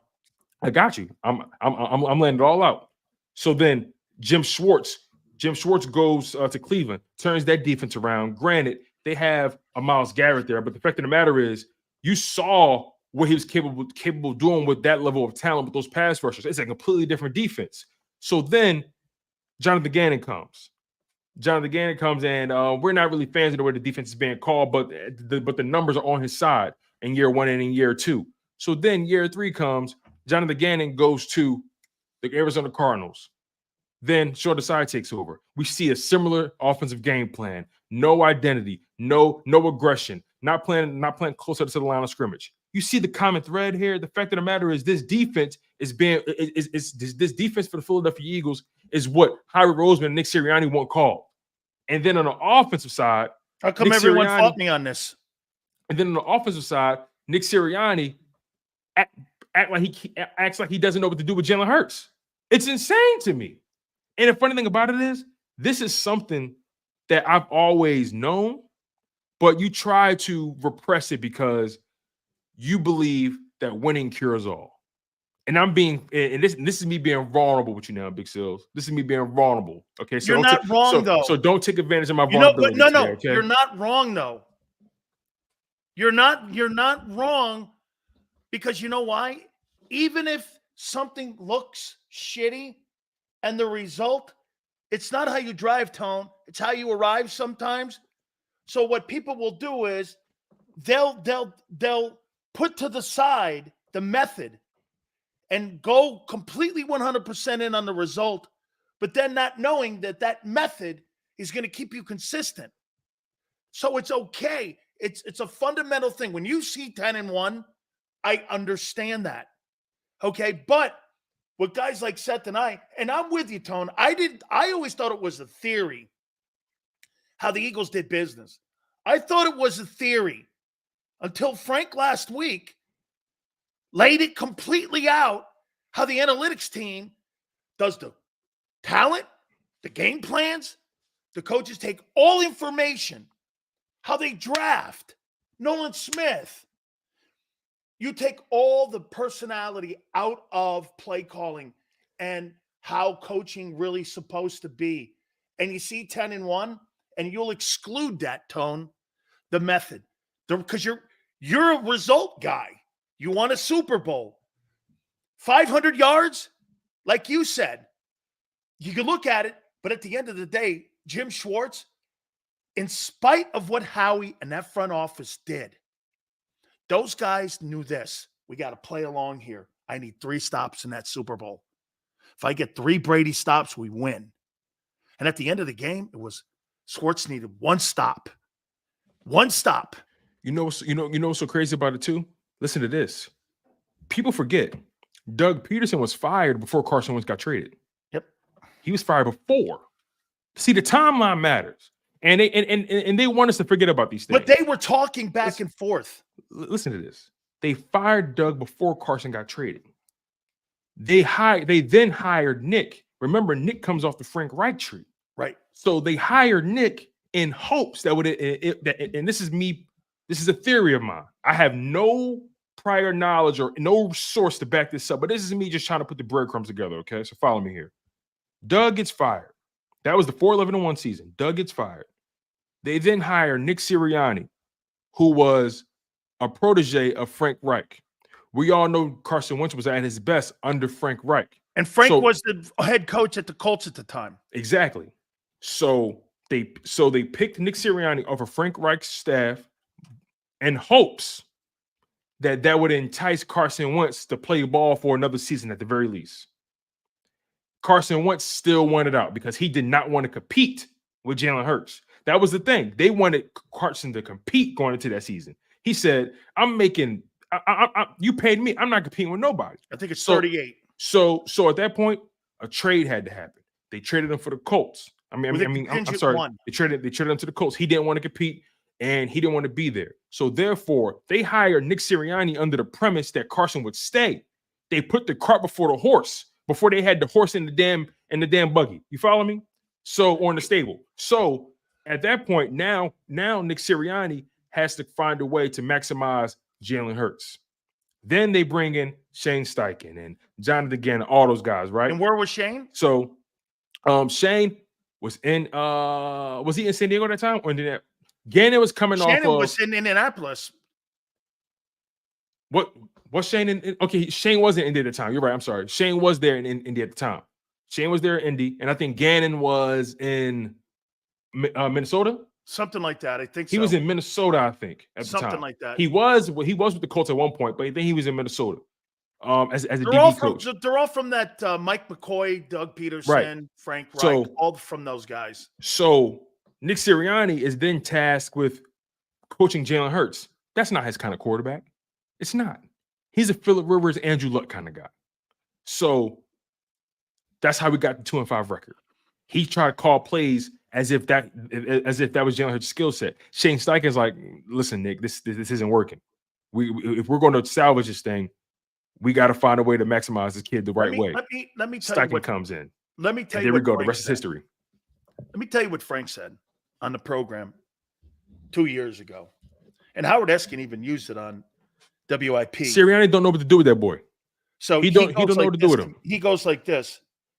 I said, "Who called you to trade Carson Wentz?" He goes, "The owner." I said, "Who recommended Nick Sirianni?" Because if you remember right, they were looking at Lincoln Riley.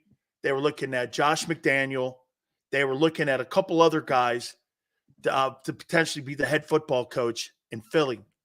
And Nick goes, "You should look at Sirianni." Doug Peterson, the owner calls, and then Howie calls. So all of this was working during the whole Carson Wentz recommendation. This is a whole circle. Frank said it on the show, man, that he recommended Nick You see stuff like this? to the Eagles. We're just guessing. I'm not guessing. Frank said it on the show. No, not you, not just you, but everything I said prior to that, right? I'm just guessing. Well, listen, right? When you follow the game, when you follow these deals, when you follow these transactions, and you're not just a fan, because I'm a fan of the team, but I also follow the transactions closely and I follow timelines. When you follow timelines and you see who people used to work with, you put the breadcrumbs together. It's called context clues. It's called educated guesses. It's called theories. Now, am I connected in an organization? Hell no. But I'm following timelines. I'm following people who are connected. And things aren't by accident or happenstance. This is what we get paid to do, Sills.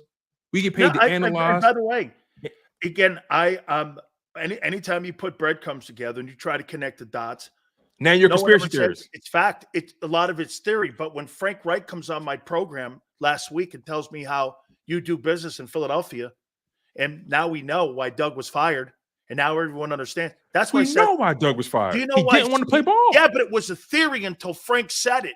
And now I saw Seth. And when Seth was on the postgame show, he goes, I'm not going knee deep, because he knows this.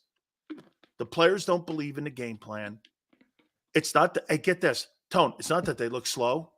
They don't know what to do, because the analytic guys are lost. See, the analytic guys, when things are going well, they know what to do against those shitty teams. But when you have to counter great coaching, Mike McCarthy, Kyle Shanahan, plus great players and really good quarterbacks who can dissect the secondary, when you have to play those guys aren't coaches. They don't have a feel for the game. They don't know what they're doing. And get this, it's counterintuitive to what coaches and coaching really is. You need to change on the fly. How many game plans did you see Belichick changing with Brady during games when they would show something completely different in Baltimore or with a Tony Dungy Indianapolis team? They had to change on the fly.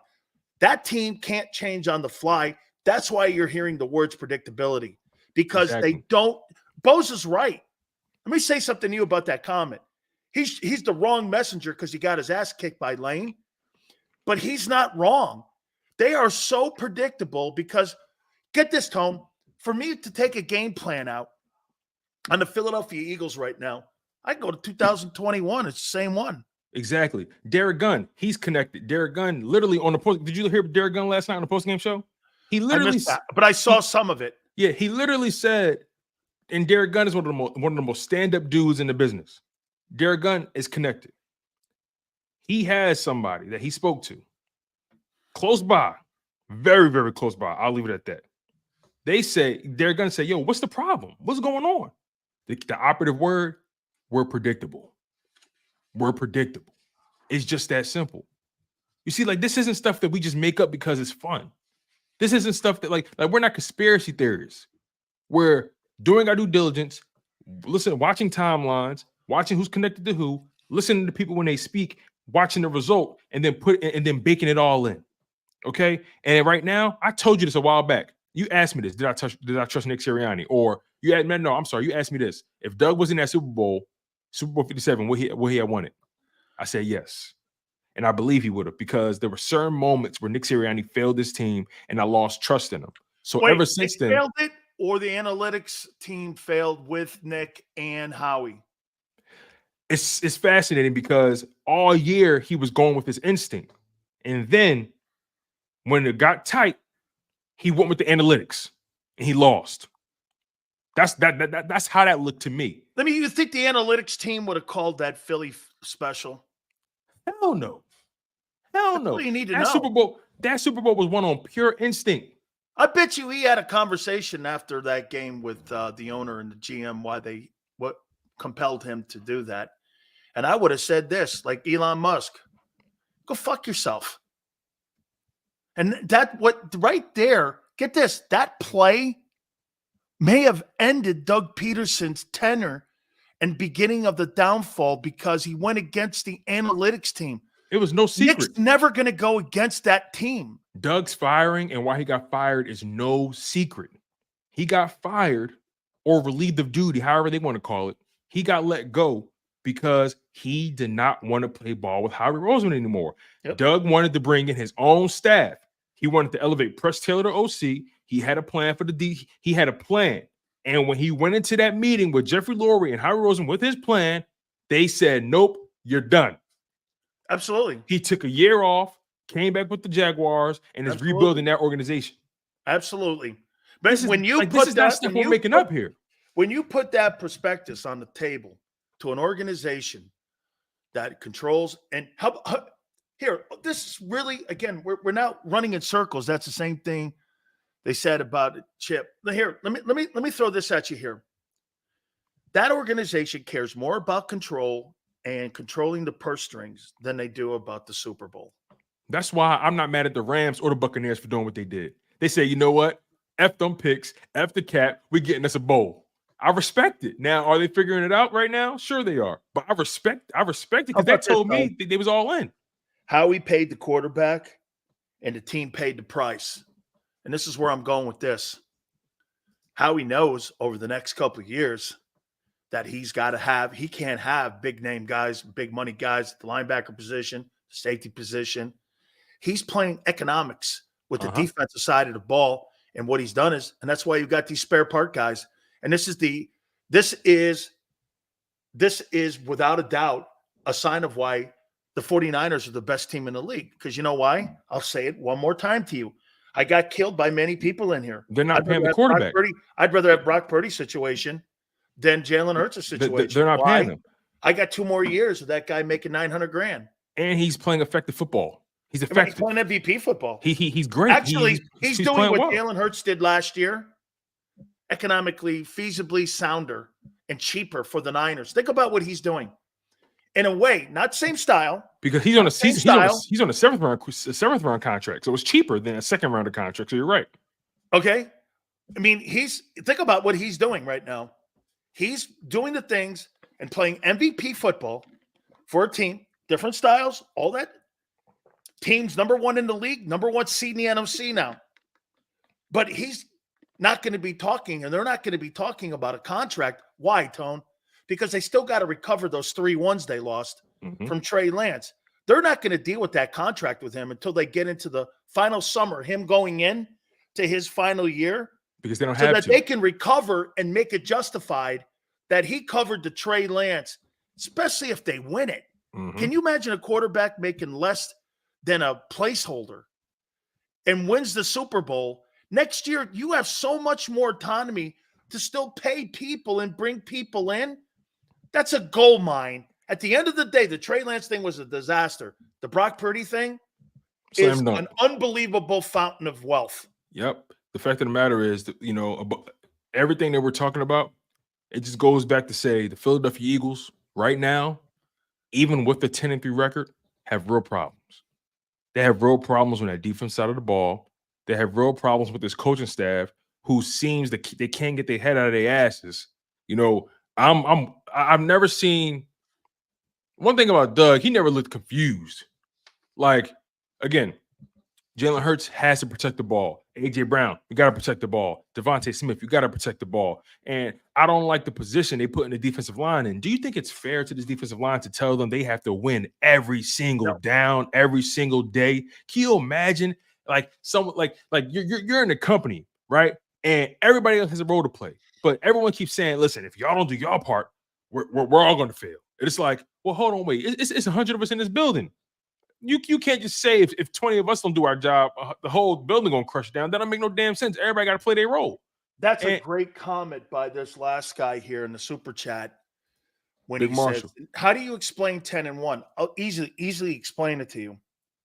And it's something that you guys hear all the time. Talent, man. The NFL is a copycat league. Talent. And once someone gets exposed, and there's a game plan to expose that particular unit, player, what have you, there's game film on you now.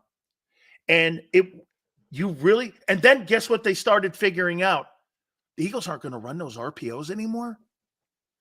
They're not going to run the RPOs. I see we're having a little connection issues here. I'll come back here in a second. I got you. And I'm going like this. I'm like, who did the Cowboys establish in that game on Sunday, Tone? Ferguson. Ferguson was established. He was the top receiver. Oh, was he really? Yeah. I thought CD was. Nope. Let me do because I think you're right. I just want to double check though. Yep. Because it got to I told you this before. It got to a point where I just stopped paying attention. So let me just pull it up real quick. Okay, so box score. Ferguson had one less catch and one more yard. Okay, see, CD had 10 targets. Okay, see, I felt like early in that game they were trying to establish Pollard because Pollard had 16 carries, 59 yards. He had 16 carries and 7 receptions on 8 targets. Okay. So, I mean, the bottom line is, I'm glad you brought that up. I'm so glad you said that. But they knew Jake could take out them backers. Yes, exactly. But here's the thing, right? Here's what I want you to follow me on. What was so egregious about that game also was the fact that you saw just how creative Mike McCarthy was. Oh God. And the lack of creativity on the Eagles side. You saw he's going to be up for Coach of the Year. Mike McCarthy was running jet sweeps with CeeDee Lamb and then Turpin, and then he had these wraparound motions, and he was doing everything using tight ends to chip the edge, using wide receivers to chip the edge guy, and they utilized their entire repertoire of weaponry. And I'm looking at this coaching staff, and I'm thinking to myself, why are we so hell-bent? Listen, I have nothing but respect and love for John McMullen, nothing but respect for him. But he always proposes the theory that this team, when it comes to the Philadelphia Eagles, follow the money. They're going to put the ball in their big money guys' hands. It's just that simple, right? I don't buy into that, right? Now, maybe that is their methodology. Maybe that put it into this is an analytics. But listen. Maybe that is their philosophy, right? Follow the money, big money guys. You got a better chance of getting things done with A.J. Brown and Devontae Smith. But my thing is this, right? I'm looking at the 49ers. I'm looking at the Cowboys, and they're putting the ball in everybody's hands. They're using the analytics to help them, not necessarily work against them. Because the coach is going to there's more creativity. McCarthy, what's happened with McCarthy this year, as Dak's play has elevated, Jerry Jones is more believing what he's doing. And here's a simple way of looking at it, Tone. Kellen Moore in Los Angeles, Herbert in the offense is worse. Yes, they're worse. And Kellen Moore, when he was in Dallas, they get rid of him. It's been an upgrade for Dallas's offense with McCarthy. I mean, if you're Jerry, you're going like this. You know what they did? Shit. This guy is a good play designer. You know what they did? A good play caller. They took some of the cooks out of the kitchen. Yeah, because now you have a guy, and you know what he's probably saying without saying it, and Jerry respects it. I told you, you wanted to keep Kellen Moore when I got the job. Fine. And now, you know what he's doing? He's playing along. You know how going along? By making Dak better. Hey, get this. He's going to get Dak paid $55 million. Dak's going to make more than Burrow. If Dak not going nowhere. He ain't going nowhere now. Exactly. He's not going anywhere. And again, I don't believe in just putting the ball in a guy's hands because of how much he's making. I don't believe in that. I believe in putting the ball in the guy's hands that's either open or making it happen. And making it happen. I believe in utilizing guys, being intentional with getting certain guys open. Just because you're paying a guy $25 million, that don't mean he got to be your end-all be-all. Now, if it's a guy to have it drive or a guy to have it down, okay, I'm gonna go to my sure-handed guy. But as far as weaving together a game plan and stringing together play calls and being creative and utilizing all your limbs, in this battle that you're fighting. It's like, why would you go into a battle with one arm and one leg tied behind your back? Why would you do that when you have? Because you're the Eagles. Why would you do it though? Ego, power. Here's why I've been critical today of Hurts.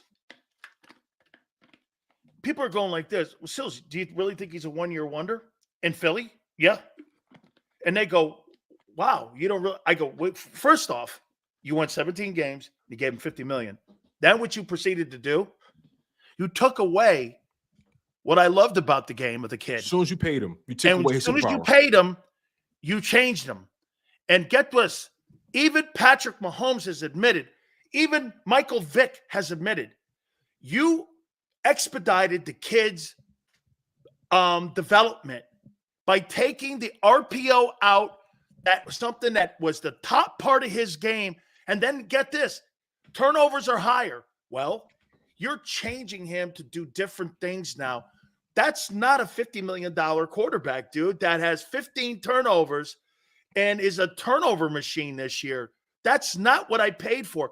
This is the problem of the Eagles. This isn't really a Hurts thing. Now, why do you think they're doing it? This is more of a front office issue. Why do you think they're doing it because they don't want him to get hurt? Because if you say that's the case, it's counterintuitive. You want to know why? Because if their motive is to protect him, why the hell are you running him on every other play, a quarterback draw? If your goal is to protect him, you from the RPO, because they think they know better. You're running quarterback draws. Make it make sense. Hey, we're not running RPOs because we want to protect him. Who says that a librarian is going to make sense in a coaching game? It makes total sense. Here's why, Tone. You just answered it. You know why it doesn't make sense? You got people who are not coaches making indecision or making in-game opinions on what play should be run at that particular moment. You're answering what is going on. You just said that one. Here's another one for you. Why do you play 10 yards off the ball the last 3 years? Aren't you tired of asking that? And then when you actually play up, you don't put no hands on the guy. So what's the point? What's the point of playing up if you can get your ass beat? We get this. They have us in a toilet bowl that won't flush. It just keeps going perpetually round and round and round and round and round. And you know what? It's called, like, I don't know. I'm a historian. There's a thing called the Tweed Circle. And you know what the Tweed Circle was? He was a boss. Tweed in New York City. He was a mayor. And everybody would complain about the way the city was being built or whatever. And it was called the Tweed Circle. You'd go to one department, the highway department. You'd go to legal. You'd go to this. And they would keep sending you in this circle. And you keep asking the same question. Eventually you get tired of asking that question and you quit. See, what they've done is with that 10-1, they've snow jobbed the entire fan base and everyone and the media, because you look at it, we all saw this come. This was like a tsunami coming. Okay? This was like a tsunami. Tone, the only reason that, and by the way, I don't blame you, because me and Seth were both like this. Every time when Angelo comes on, dude, how can he bitch about 10-1? You know, it almost, but me, you know, my personality is I don't see 10-1. Remember what I kept telling these people? Mm-hmm. I don't see 10-1. I see what I watch on the field. Because as a former player, Seth got caught into this, man. Tone, he said it. I told him last week, I go, dude, just because they're 10-1, how many teams? Remember that team a year ago Pittsburgh had that was 11-0? Mm-hmm. Minnesota had a team like that. Then they fell on their face. He said it last night. Yeah, but he goes, but this team went to the Super Bowl. I go, I know, and it makes it harder to kick a team like that. But dude, you see what's going on. We both saw it. I kept going, I don't think they have good coaches. I just do not, and I don't think personnel. My only miss was on this one, Tone, and I think you and I were both on this one. I thought it would get better. Yes. By week 8. I thought it would get better, but it went the opposite way. And the offense is getting worse.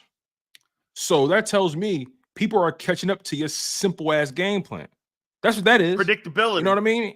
Exactly. And, you know, Seth fully admitted it last night. He said, look, I've been drinking the Kool-Aid because of winning. And the fact of the matter is, when you decide to step out on that ledge, people want to kill you for criticizing a 10-1 team. But look where we are. They're 10-3 now. And here's the reality. Here's the fact of the matter, because I want to expand the conversation real quick, you know, beyond just the organization, right? The fact of the matter is, we're not paying attention to the Packers. We're not paying attention to the Vikings. We don't give a damn about the Lions or the Seattle Seahawks. The fact of the matter is, Eagles fans need to wake the hell up and pay attention to this.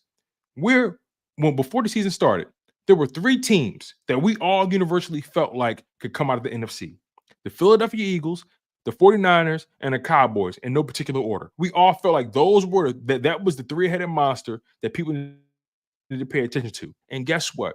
The Philadelphia Eagles had a chance to face off with the 49ers. They got their ass whooped. They faced off with the twice. They narrowly beat them the first time, and they got their ass whooped the second time. So you mean to tell me I'm supposed to believe that this Philadelphia Eagles team, as they're presently constructed, as they're presently planned today on December 11th at 3:06 Central Time, 4:06 Eastern Time, 1:06 your time, I'm supposed to believe that this team can run with those teams in the playoffs. I'm supposed to believe that today. No way. No way. No After way. what we just saw in back-to-back weeks, No way. It was the worst thing that could happen, but it was the best thing that could happen. Because Ravens are better. You saw them in back-to-back weeks against their real competition, against the teams that you're going to be measured up against, and they're the third best team in their conference, arguably. Some might say the Lions are better. I'm not willing to go that far. Let me go here. You think they go to Seattle and win? I'm not like, listen, the only thing I'm locking this team in on, the only thing I'm locking this team in close to is the damn film room. I can't lock them in nowhere else. So I'm you locking can't them in the go film to room. Seattle right now because you're still looking at what I can't make any predictions about this team. I don't can't. trust them. There was a point where we said, we can't trust the defense, but at least we expect the offense to be better, right? Remember we said that? Yep. I don't trust them at all. I don't trust it. When was the last time you said to yourself, Dan, I don't trust this 10-3 team? I don't trust them. I don't know if I've ever said that. Like, come on. I mean, but we have some Eagles fans. Is Seattle underwater right now? Are they 6-7?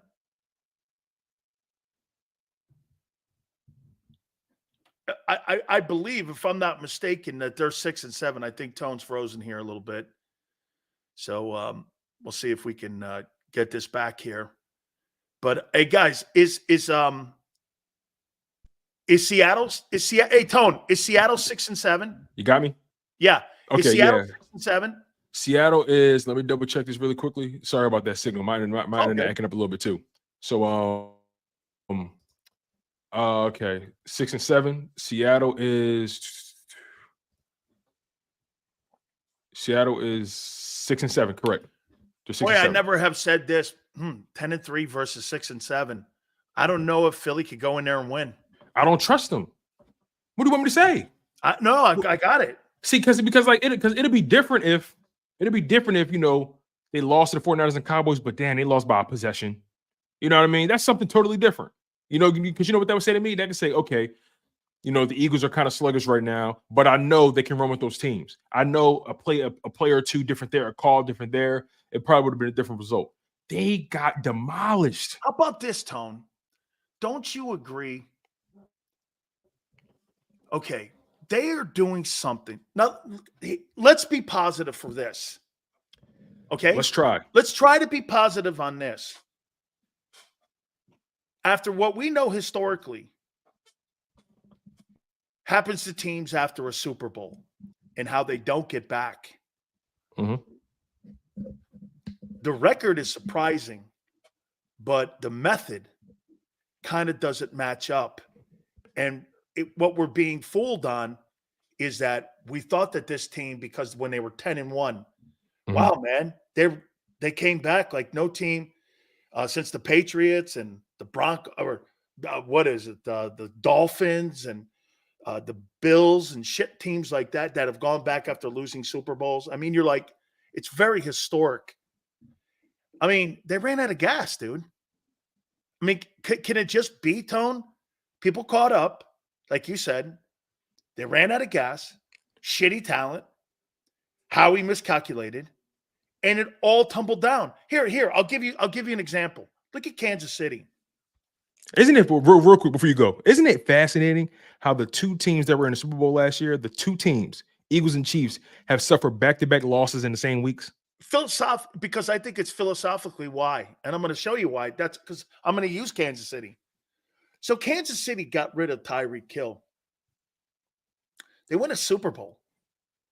Then they got rid of Eric Bieniemy. Now it becomes a cumulative thing where you have two people and pieces no longer that were instrumental. You may have been able to survive one of them, but both of them have now become detrimental to that. And you look at what the Eagles have done. The Eagles thought, I thought I could get rid of TJ Edwards. We lose both our coordinators. Okay. I think everything became cumulative, and all of a sudden it came crashing down. Now you've got Kansas City unraveling in their own locker room, and you've got a football team now that's unraveling on the field. I don't think Philadelphia is unraveling in the locker room. I think that'll be a long way away. I don't really have issues with that unless the offense starts getting pissed off at the defense. Yeah, we're not seeing guys. That means you get pissed off at Howie. Yeah, we're not seeing guys on the sideline. Mad at the coaches. Yeah, you're right, because you bring up a good point about Kansas City. In that game last night or yesterday, that sideline was literally unraveling. I've never seen Patrick Mahomes embarrass himself yesterday. He did.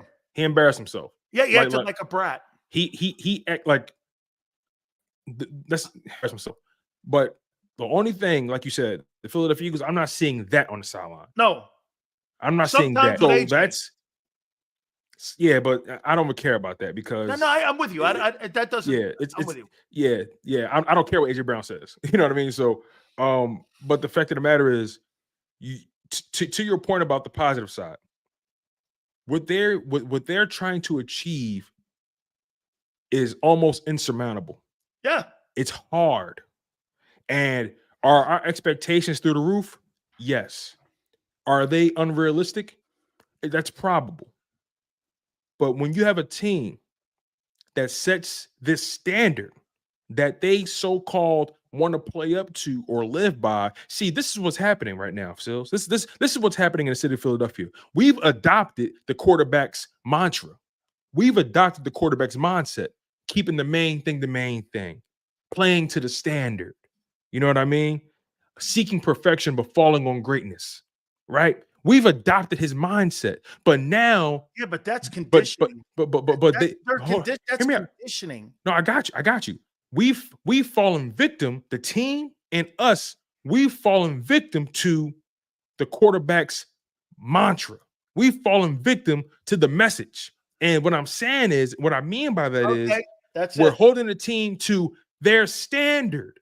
Yeah, but it's making us view them unfairly. But truly, and here, watch this.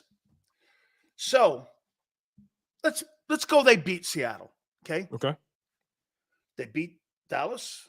They beat Kansas City. They beat the Bills. They beat Miami. Number one seed in the NFC, or second seed in the NFC right now. They beat Miami. And they lose to the Niners and the Cowboys. You split a division. You're 3-2, and you end the season 13-4. I mean, Tone, at the end of the day, are you mad 14-3 if you 3-2 through that gauntlet and it's the two teams and it's the way you got beat?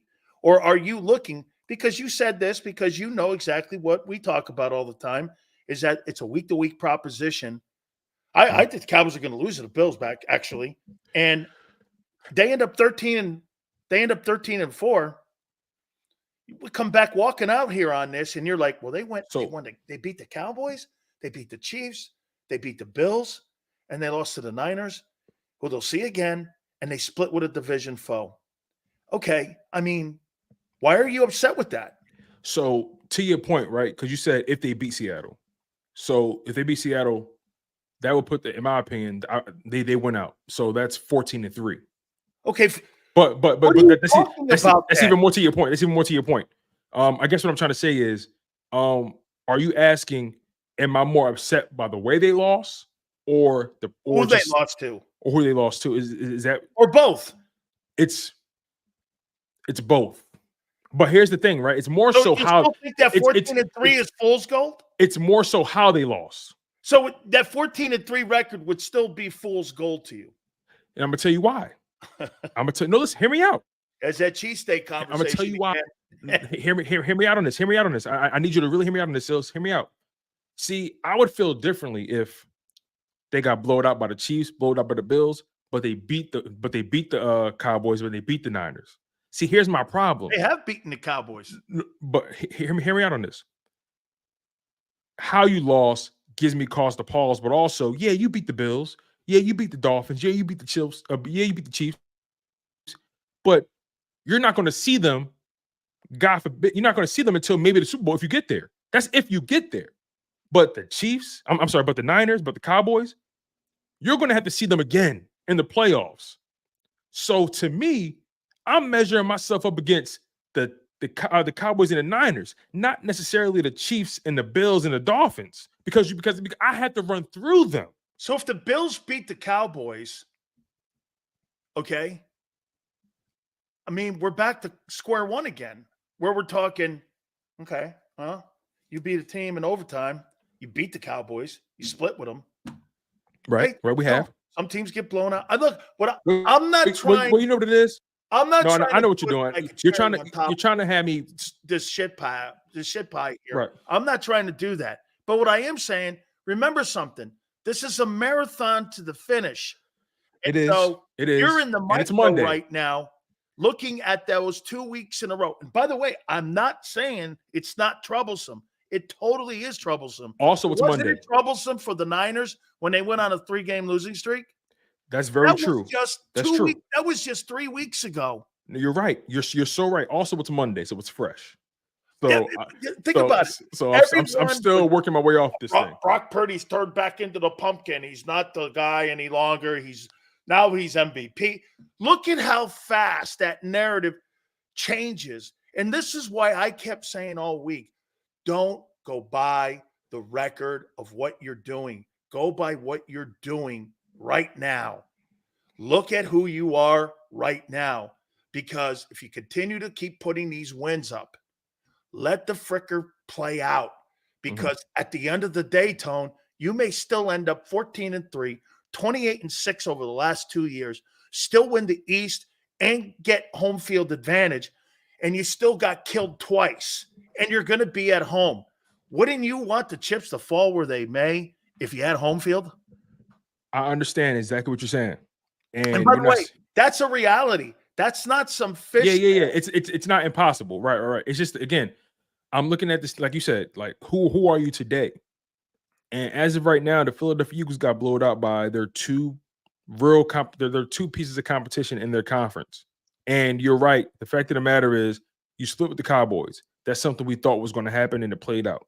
Right. So that's not the biggest deal. But let me ask you this. I picked them to lose in Dallas. Let me ask you this though, right? That Niners loss. Didn't it feel like, well, I'm a fan, so I don't know if you'll answer this, but didn't it feel the way they lost? Didn't it feel like two losses? The Cowboys game, the way they lost, didn't it feel like two losses? Knocked the starch out of them for the Cowboy game. Didn't it feel like? So my point is, even though they only lost 2 games through the stretch, remember what I told you? It feel like 4 losses. Remember what I told you? Teams that play San Francisco the next week are 1-26. That's true. The week after they play, that's a real stat. The week after you play San Francisco, you typically lose, especially if you lose the game. So that's a real stat. You're 1-20. Teams are 1-26 after playing San Fran. Yep, after playing San Fran. You're right. And I forgot about that stat until you just said it. I forgot about that. They play physical ball. They beat you up. By the way, I heard you guys dumping on Josh Sweat. Guys, he's in a new. Guess what? Well, I wasn't really dumping on Sweat. Guess what he's doing right now? He's basically starting the 2024 season this past Sunday, which means he's playing more reps than he's ever played in his entire professional career for a 1-year span. And now he's starting another year. I understand where you're coming from. He's complete. But the Eagles failed him in getting some help for him. I agree. That's Howie. Right. I understand where you're going from. Me, I was more so ripping Slay and Bradbury. Slay and Bradbury terrible. Look like they're completely lost. I'll be honest. I know Bradbury's probably going to be here another year because you got money tied up in him. But Slay, I'm sorry, I'm off the Slay train. Your name Darius now. Like I'm off of it. I'm off of it. They need to move on from Slay. I'm watching him yesterday, and I'm watching Bradbury yesterday, and they were constantly being caught out of position, constantly just grabbing, hanging on for dear life, flailing their body. They just looked like they had no body control, no fundamental or technique. It just looked terrible. Wait a minute. It looked bad. How can you ask two corners to play technique when your technique comes in man? It doesn't come in zone. All you're doing, zone, when you play zone, don't get beat deep. When you have to actually cover someone and run for someone and run with, and I heard Seth say this last night. You know why he reached out and grabbed him? Because he didn't have faith in his technique. And that's why you guys had 10 penalties for like 9. They had over 100 yards of penalties. That's a whole field. You gave up an entire football field and field position. And get this, they ran 82 plays on you. You had 2 weeks ago, you gave 82 plays or 90 some plays. Dude, this thing really comes back to Howie again. Listen to this. Comes back to Howie. Listen to this. Did you know the Philadelphia Eagles gave the Cowboys 4 first downs off of penalties? 4 first downs off of penalties. Look. They had a total of 10 penalties, 95 yards. That's another reason why I picked the Cowboys, because of the 1-26 record. Did you see the Kelly Ringo penalty? How the hell, you and I know we're running I've a long never time seen here. anything like that. I've never seen that in my life. Never. You get and then beat. The next play, you get beat. You get beat.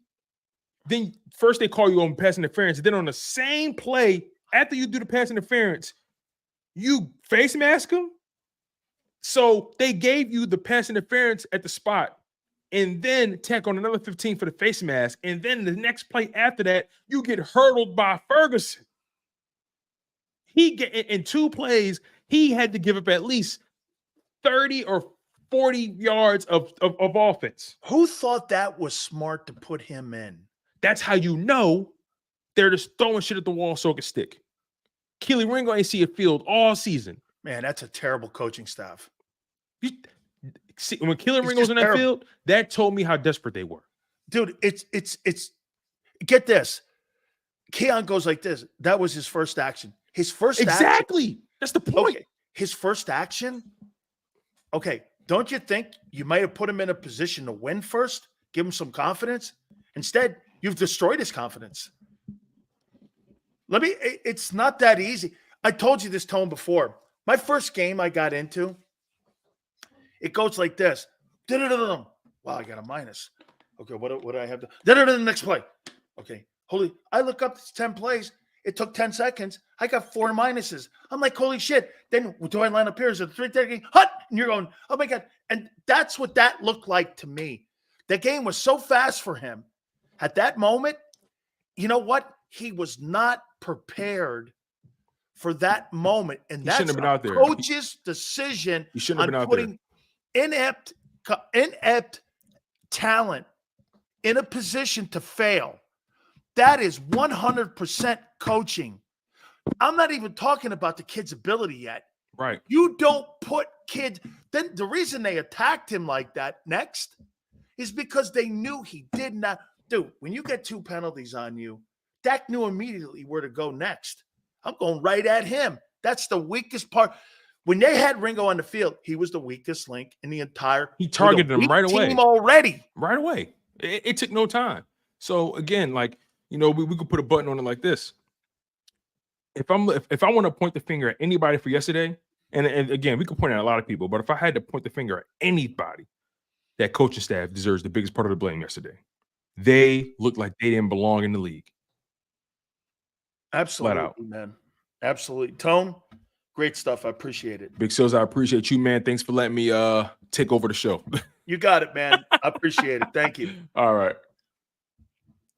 You know, it's funny. Seth Joyner was saying a lot of the same stuff that Gary Cobb. You know, it's funny. Ex-players, we got here's always something that guys like Gary Cobb and myself and Seth Joyner, when we got fan bases that are so passionate, like the Eagles. And you know what? Gary and I, I'm going to bring Gary up here in a minute.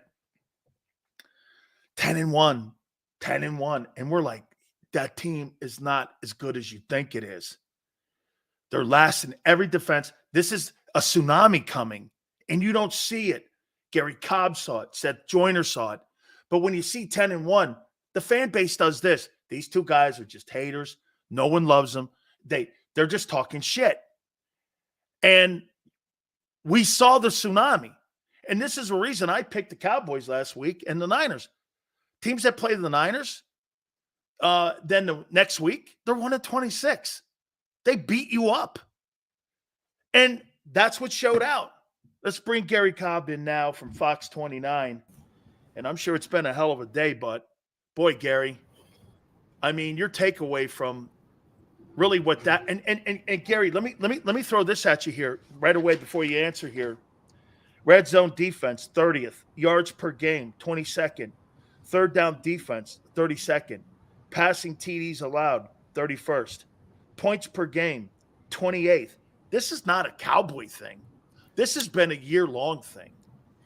Well, it is. It's something that really is really discouraging, because this team is just haven't been playing. They don't play sound football.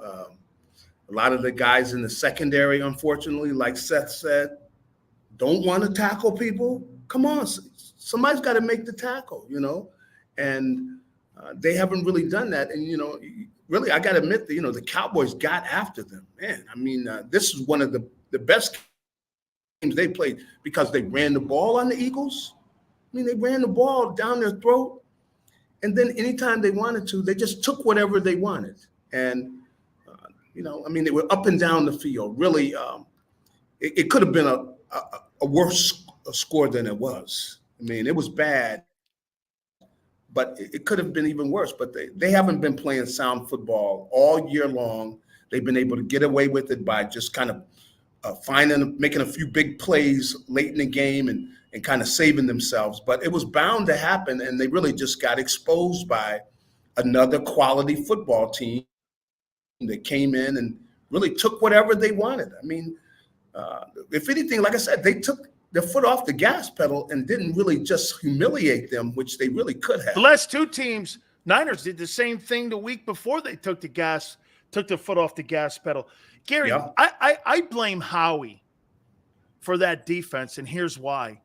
I mean, again, I get that he pays the quarterback coming up here in the next couple of years, but him paying him, the team suffered. And I mean by this, the linebackers, every guy on that unit has been waived this year. The safety position has no money. Mm-hmm. And for him to devalue it the way that they did, for all the success that he had a year ago, this has been a colossal disaster. The Nakobe Dean faith that they had in him, this has to fall. I mean, let's just talk about personnel first. They didn't retool that defense like they did from a year ago. Well, the things that you mentioned about at the linebacker position, I mean, where this is like, it's not an important position. What? Linebacker's not an important position. You don't have as many linebackers on the field, but they play a vital role because, they make most of your tackles. So if they're not tackling well, then you got a problem because they got to be able to make open field tackles. A lot of times they're one-on-one with people. So, they've got to be good players. And really, the defensive line really, wasn't dominating. If they're dominant, then it kind of covers over things, but they haven't been dominating. I mean, and against Dallas's offensive line, Dallas has got a good offensive line. A number of those guys are Pro Bowl level type players, and they were blocking the Eagles. And Dak is, he's playing outstanding football. 1, 2, 3, and the ball is out. So it was ugly. It was painful to sit there and watch that. How do you think 24-6 at the half?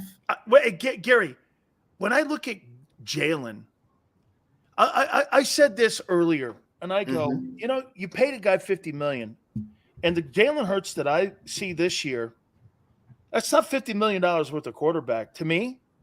Last year was. Now, if you want to put the RPO in, and you add that to the game plan, I'm going to pay that. Yeah. But if you're going to take that part of his game out, where he's holding the ball as long as he is, which you and I would know this, he struggles reading defense. Yeah. And you want to know why the play's taking time to develop so long? It's because he can't find him. He can't find the receiver. You know what's happening in Philly? They're blaming the routes and they're blaming the wideouts. No, the quarterback can't find him. Okay? They don't want to put it on the quarterback. That's right. Well, he's, others have looked at it, and you can see where he's taken a long time to read the coverage and to decipher about where he's going with the football. Now, he's gotten better at that. If anything, I think he's kind of fallen off of that. He was getting better at that. But clearly, he has been, holding the ball against San Francisco. The offensive line did a good job against San Francisco, but he was holding the ball. He wasn't making a quick decision and getting that ball to the open guy.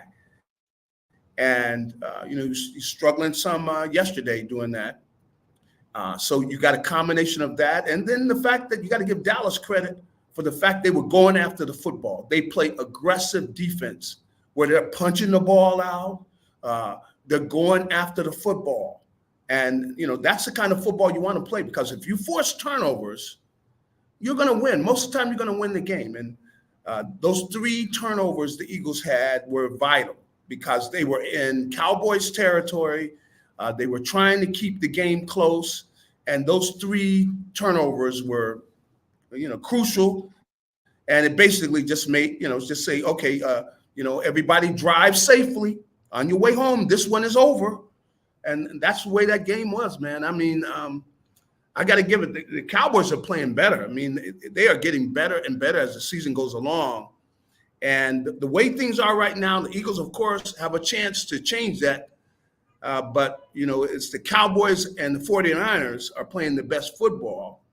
And the Eagles, they probably did them a favor. If somebody slaps you in the face, they're giving you a chance to wake up. Now, this still could be a team, but they got to have a talk, with the man in the mirror. How about some this, guys Gary?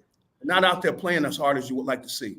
Gary, how about this? Have you been surprised? And I brought this up. Kellen Moore, when he was in Dallas, he moves to Los Angeles with Justin Herbert, and the Charger offense is awful.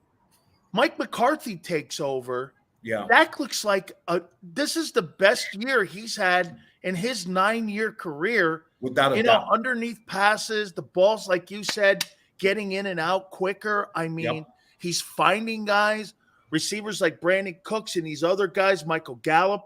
He's turning this guy Ferguson into a player. I mean, you're seeing a quarterback coming of age a little bit. And, he's in the 2 Eagle games, he's played exceptional.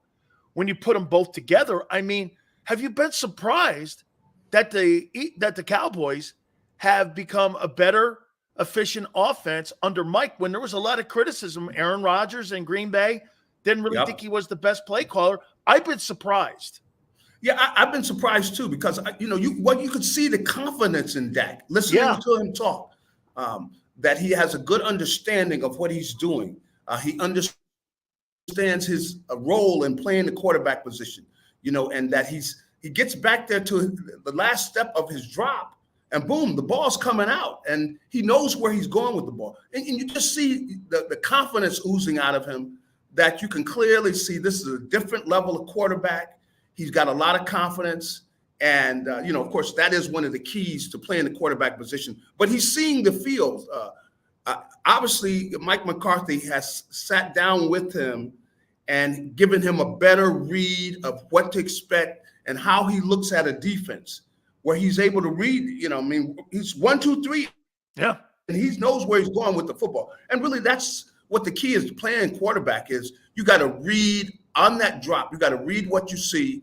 And then at the end of your drop, you'd like to be getting rid of the football, because that makes it very difficult for a defense to be able to defend a guy that's that definitive about where he's going with the ball, and he's able to read what they're in.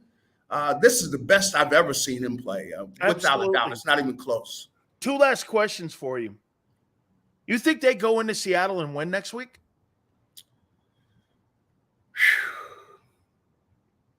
The team that I've seen, maybe they revived.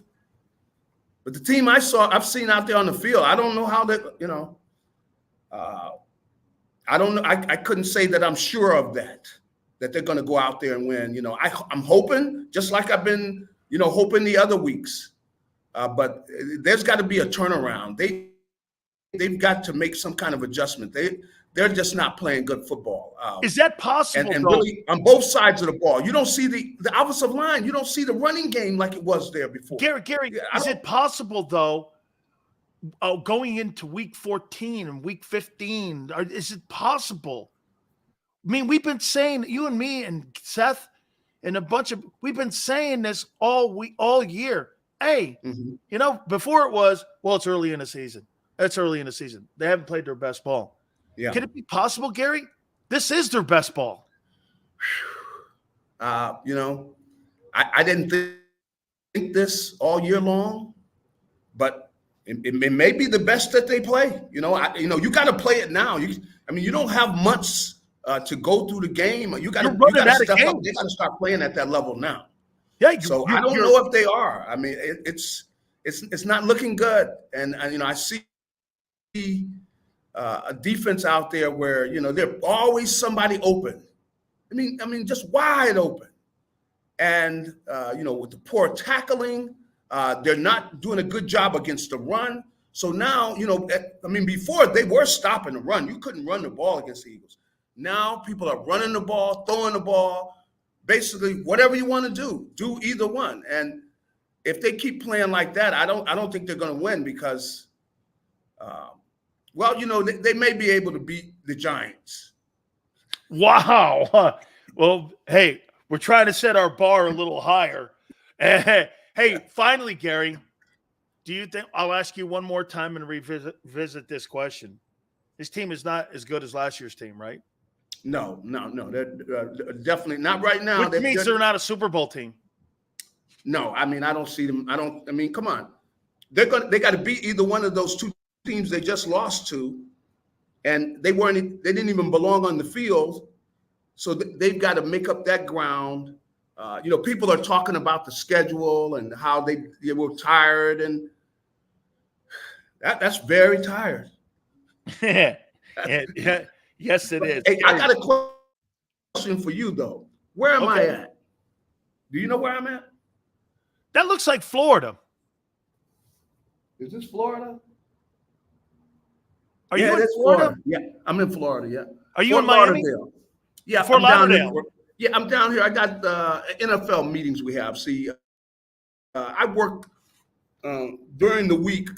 I'm working with young guys who played in the NFL, and now it's over. And so I help them in kind of putting together, their life, and we have transition.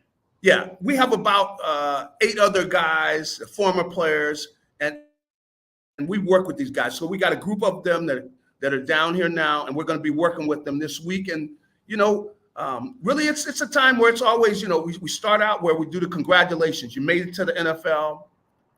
And some of the guys, they get emotional, they're crying about it and everything. They know that their career is over. But now, after that first night, then we start talking to them about, now you got to get up and you got to decide what you're going to do, and guys start looking for, different opportunities that we help them with, and then kind of helping them put their lives back together. Man. So we got a lot of the guys that are down here, them and their wives or their significant other, and it's time to get real. Guys have to get real after they finish playing.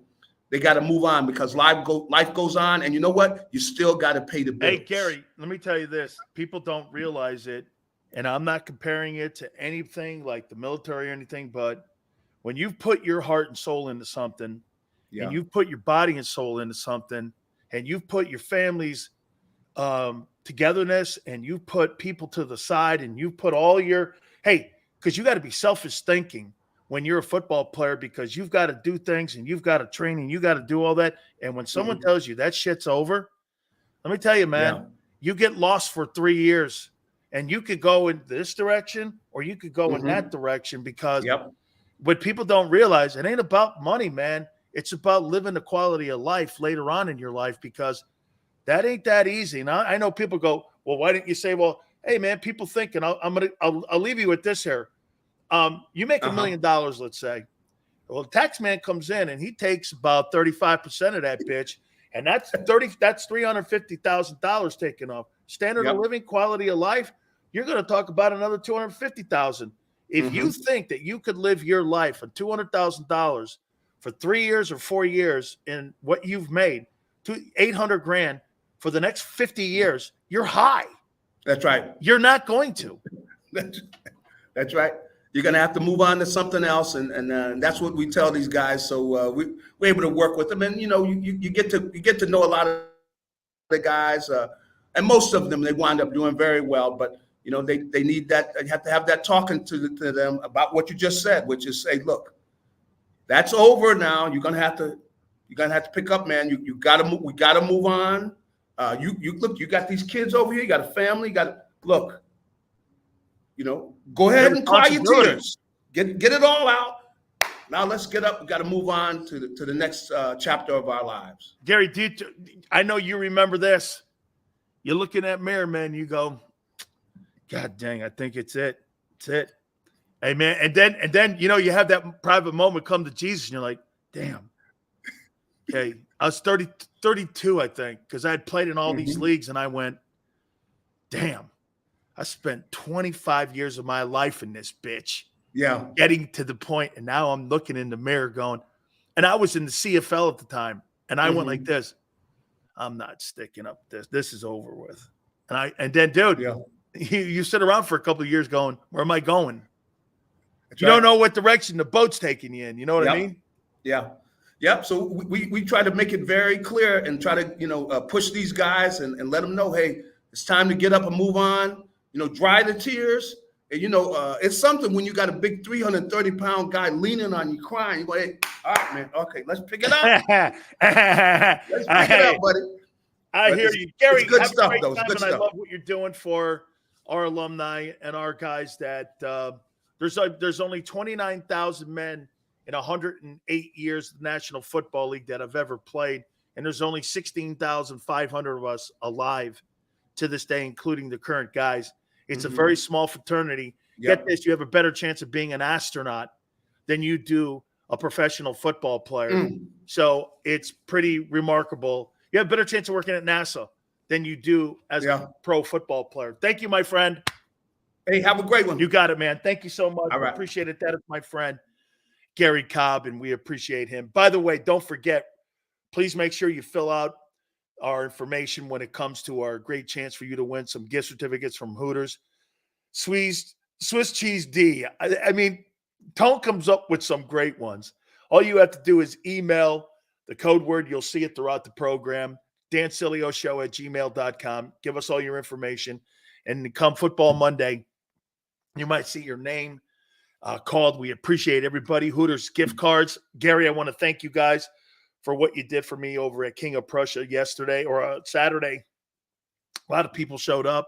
We gave Eagle tickets away. It was fantastic. Thank you again. Don't forget to get those stocking stuffers, those Santa Bucks. Man, they're absolutely awesome from Hooters. You can also go to their app, HootersToGo.com. Locations all throughout the New England area, plus the King of Prussia. Military Monday, 20% off all day for our military today. Don't forget, Wing Wednesdays, 1983. All you can eat. Kids eat for free on Saturday. That's NortheastHooters.com, NortheastHooters.com. And when you roll in, do me a favor. Tell them Big Sil sent you. Eat chicken wings, buy Hooters things. Christmas is near. Shop, have a beer. Christmas shopping shouldn't be hard. Give your friends a Hooters gift card. This year, stuff their stockings and yours too with a one-size-fits-all gift card. Buy a $25 Hooters gift card and receive a $5 Santa's bonus card. Make it Hooters for the holidays. Eat chicken wings, buy Hooters things. Christmas is near. Gift cards are here. Good at Hooters everywhere now. Hooters gifts are always favored. Go for the pulls and the pools. Go for the oohs and the ahs. Go for the bubbles and the bubbly. Go for the story and the stories. Go for the win. Go to Ocean Casino Resort. Book your trip at theoceanac.com.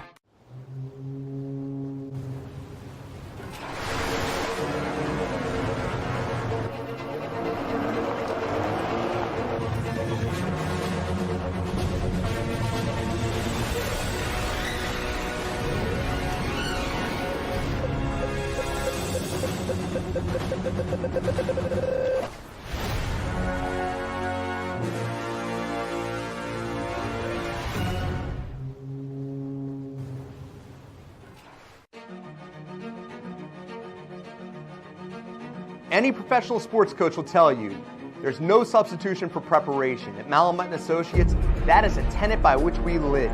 We prepare from day one for victory. Anything less is not acceptable. Underdog Fantasy has a way for you to play alongside your favorite football team all season long with their fantasy pick'em game. You pick between 2 to 5 players, select whether they'll go higher or lower on one of their stats, then do what you usually do on a Sunday, watch the games. You can win up to 20 times your money in a single game by going 5 for 5. It's a fantasy game, and the Sports Betting Show wants you to get involved. Go to UnderdogFantasy.com. When you sign up, use the promo code WIN, and Underdog will double your first deposit up to $100. That's UnderdogFantasy.com. Use the promo code WIN.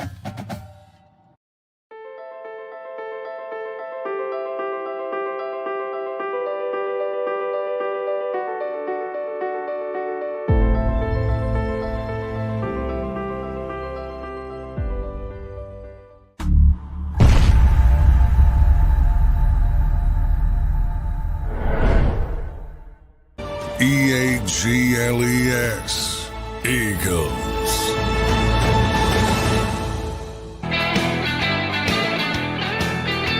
Big Sills!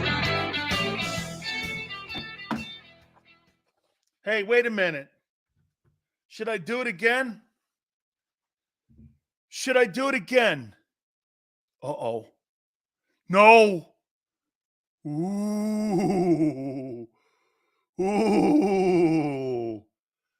No. What happened? Isn't this the evil empire? Look at the owner too, man. To my boy Big Sills. Right? Between the Rock. Yeah, look at this, baby.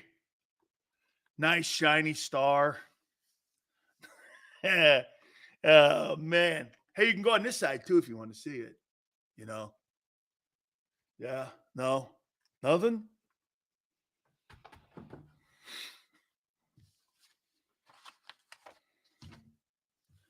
You guys forgot that stat, didn't you? That San Francisco kills teams, and then there's a layover the next game. Tone says this thing reminds him of a urinal? You mean like a shit bucket? Is it? This is like a shit bucket? Is this?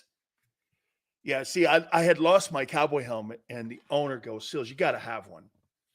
So they went back into the equipment room and got me my helmet and said, here you go, Sills. Yeah? What happened?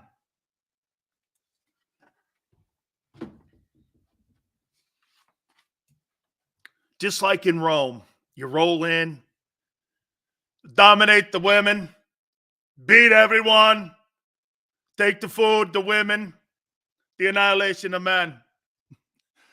Team is a mess. Hurts contract hasn't kicked in yet. March it will. Howie Roseman's already looking at that. Coaches don't give a shit about contracts. Okay? Sills, you ain't losing it. You threw that shit away. Well, who ordered the Cowboys helmet, Sills? No, Stephen Jones gave me that. Send it to me. The Cowboys sent that to me. Okay? Because he's been on a bunch of times. I think 5. CFO, CEO of the Cowboys.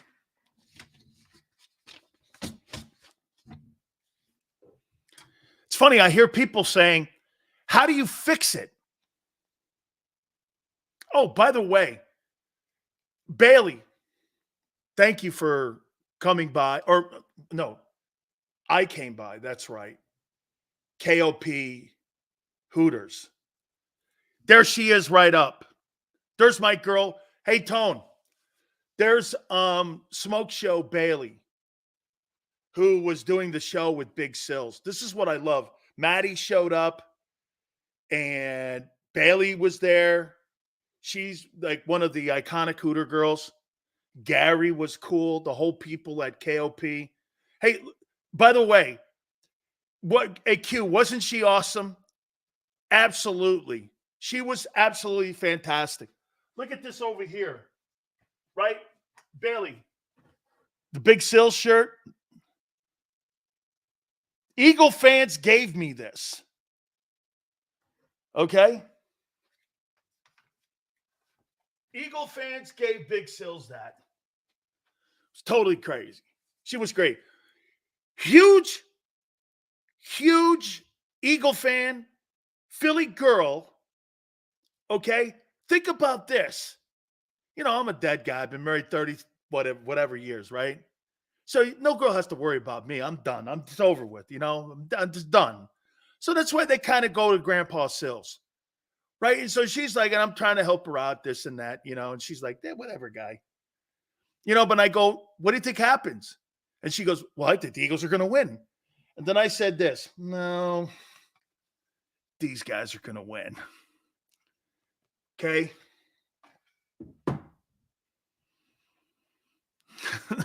Old Bag Sills. Thank you. Thank you very much. Thank you. Hey, Jameson goes, Bailey's. Hey, Jameson, all the Hooter iconic girls are fine as hell. Purdy MVP? Maybe. You guys keep asking me, though, at the end of the day here, how can you fix this? You can't. Why can't you fix this? Please stop showing that trash. I'm sorry. You want me to stop showing my helmet? Thank you very much. I'm here 2 to 6 Monday through Friday. So you want me to stop showing my helmet? I will promise you I'm going to stop showing my helmet. Dude, look at the numbers in this game too. Another game, Hurts is under 200 yards passing. Dak Prescott is playing his ass off right now. 24-39, 271, 2 touchdowns. By the way, the 2023 version of Jalen Hurts and the 2023 version of Dak Prescott, I'm sorry, Prescott's a better quarterback. Is he not?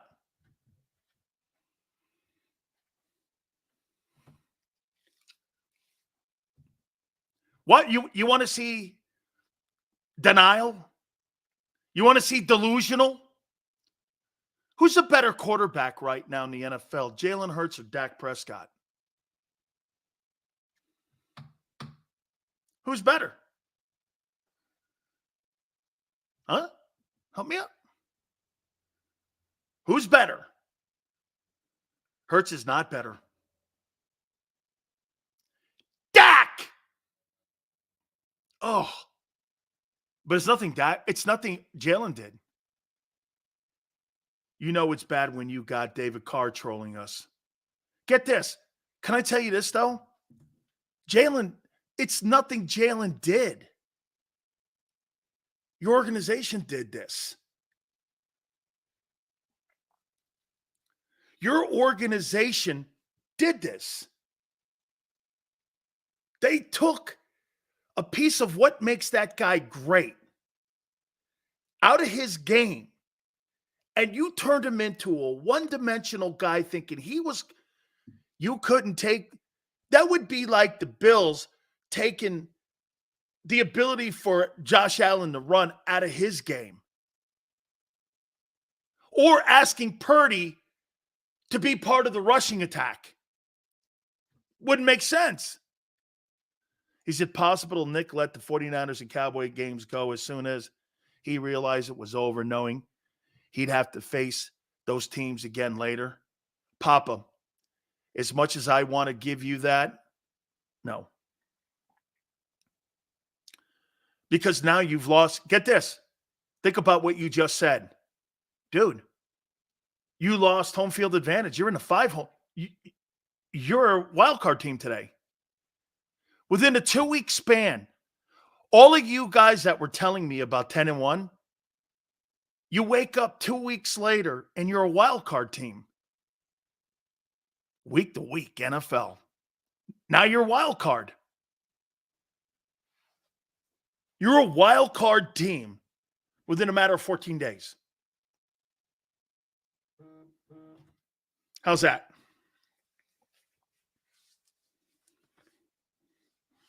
Steven goes a 10-3 wild card. Does your record really matter if you're a wild card team and you're playing the opening weekend with a 9-8 wild card team? Does it matter? Dude, you could be a 13-4 team and play a 9-8 team and lose. Would it have mattered? You're playing just as many games as a 9-8 Packer team. Stop with the record. Your record is not really who you are. The two best teams in the NFC beat the doorknobs off you. They beat the doorknobs off you. Sills, real talk. You ever 10-win season in college, not in the pros. Okay. You know what you always say, LJ? It's better to have been and never been. So I'm happy to have been. Thank you, son. Thank you. Appreciate it. Shit, I was almost drafted higher than Jalen Hurts. How's that for you? Woo!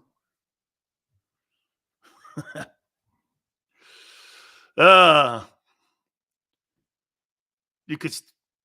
Hey, so wait. I brought this up with Tone. So you guys are upset if you go 3-2 during the gauntlet. The gauntlet. Okay? The gauntlet. Sills won as many games as you in the NFL. Oh. Yeah, man. Didn't work out so much. Yeah. That year and a half in the hospital didn't help me. You're right. Took a lot out of me. So, sorry, dude. Yeah. My circumstances were a little different. But hey, I tried to come back. You know? That old Jalen Hurts effort. It's okay, guys. Hey, murdered. Sills, my expectations are high. I get that, but damn, those ass beatings took a lot of wind out of my sails. See this? I know it did. I know it did. But let's look at this in the big picture here. Okay? So you don't like the way you got beat. And look at me. I'm being positive here. I'm being positive. You went 3-2. If you beat Seattle, you went 3-2. Okay? 3-2. You got murdered in 2 games. You end the season 14-3. And you're what now? You won the East again for the first time? Hey, when's the last time a team went back-to-back winning the NFC East? When's the last time a team did that? Won the NFC East back-to-back. If you include the first Dallas game, it would be 4-2. Okay, 4-2. I would count first Dallas game. So it's been 19 years, 03 and 04, since the team in the NFC East won consecutive division titles. Okay? So you do something that no one's done in the NFC East in 20 years. You are 28-6 in 2 years. You're hosting home field. Because I think 14-3. I think they're going to get beat by the Ravens, San Francisco. And if you went out, now do I think you could drop a Giant game? No. Do I think you can drop an Arizona game? No. Nope. Seattle's going to be the one that I got to worry myself about a little bit. Because I don't know if you can get on the airplane and go 3,400 miles and go up to that place and win that game up there. I don't know. Okay? I don't know. Okay? Okay? So, I don't know them. But 4-2? Wow, you guys are really horrible at times. And I mean both ways. 10-1, Sileo. Why are you talking shit on a 10-1 team? Because you're not really who you are? Yeah, Sills. And remember all them guys that's putting up those winning records and shit like that and whatever. And I'm going, you ain't that team. All year long, I saw it. 6-0, 7-0, 9-0, 8-0, 10-1. Hey, you guys kept doing it every year or every week. Remember? I kept going, you're not that team. You're not that team. Okay.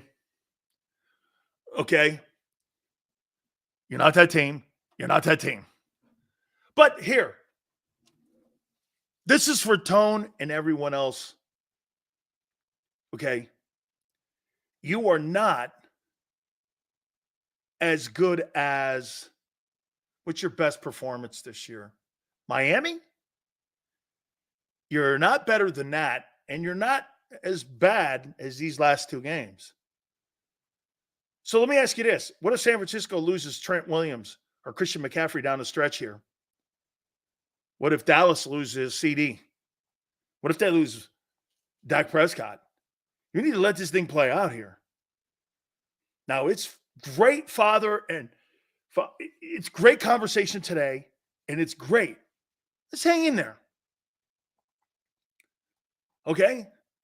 24 days ago, we were talking about the demise of the Niners. We were talking about after the Cowboys got beat and destroyed by the 49ers, they're frauds. Then they you understand, you didn't score an offensive touchdown against the Cowboys. That's embarrassing. And see, what happened is guys like Tone and really passionate Eagle fans, they don't like to get their ass kicked. They don't mind losing, but they don't like that ass kicking. And two teams kicked your ass. And I think a lot of it, actually, I think San Francisco kicked your ass twice. Okay? And the Cowboys finished you off. That's basically what happened. I see it all the time. Am I panicking? I have not panicked. I've told you this since the beginning of the year. My only miscalculation was I thought they would get better. They went the opposite way because of the injuries and the linebacker play. But you guys can end up the season 14-3 still. You have everything to play for. Oh, I got to say this to you real quick. Hey, Nikki. Now we're going to find out what kind of coach you are. You were a shitty play caller in Philly. You're a cheerleader on the sidelines. Come on, honey. You got to rally the troops, son. This is what you have as a head coach. This is the only thing you're paid for. You know what that is? If you're a player's coach, they'll listen to you. You better show me something, son. Because you're not a play caller. You have no control of personnel. You're a horrible play designer for that style. I'm not sure Jalen trusts you. He likes you. Isn't that funny? I think Jalen Hurts really likes Nick. I'm not sure he trusts him as a coach. I think Jalen Hurts really likes Brian. I don't think he really trusts him as a coach. Can two things be true? Right? Hurts is overrated? No, he's not. Jalen Hurts, 2023, is just another dude. Hey, LJ, I got you, brother. We're boys, dude, to the death. You didn't need to pay $2 to say that, brother. Shit, man. We're good, brother. You know that. LJ, if I thought you were a dick, you would never be here every day. You would be somewhere else, and I appreciate you. You know that. It's all good, dog, man. Dude, I don't get like that. That's not what it is. Okay? LJ's a mainstay here. You kidding me? It's okay, LJ. Hey, LJ, not me. We're going to look at week 14, Angelo Cataldi. Oh, God. I can't wait to get Angie on here. 5:30 Eastern. He's coming. Woo! This might get remember, he predicted that they were going to lose to Dallas. So we're going to work on getting him on at 5:30. Please hit the like button. We so appreciate it, man. Guys, thank you so much. Listen, still, I know it hurt. And I saw it. I've never seen Tone talk more shit on the Philadelphia Eagles in 2 years I've known him. I've never seen him talk more shit. Coach has to go. OC has to go. Holy shit. The only thing he paused at was Jalen. You know, but he went in on Jalen, but it wasn't anything like I've been saying. Donate that cowboy helmet to charity sales. That's my helmet. I wore the thing. And Tone goes, I'm done. No, he's done with this version. He's not done with the Eagles. He's done with this version of the Eagles. There's a difference. You think Tone DeShields is going to send in his Philadelphia Eagle lifelong fan card? Really? There'll probably be a bird on his tombstone when he goes. That's not what that dude is. He's talking about the 2023 version. That's a different deal here.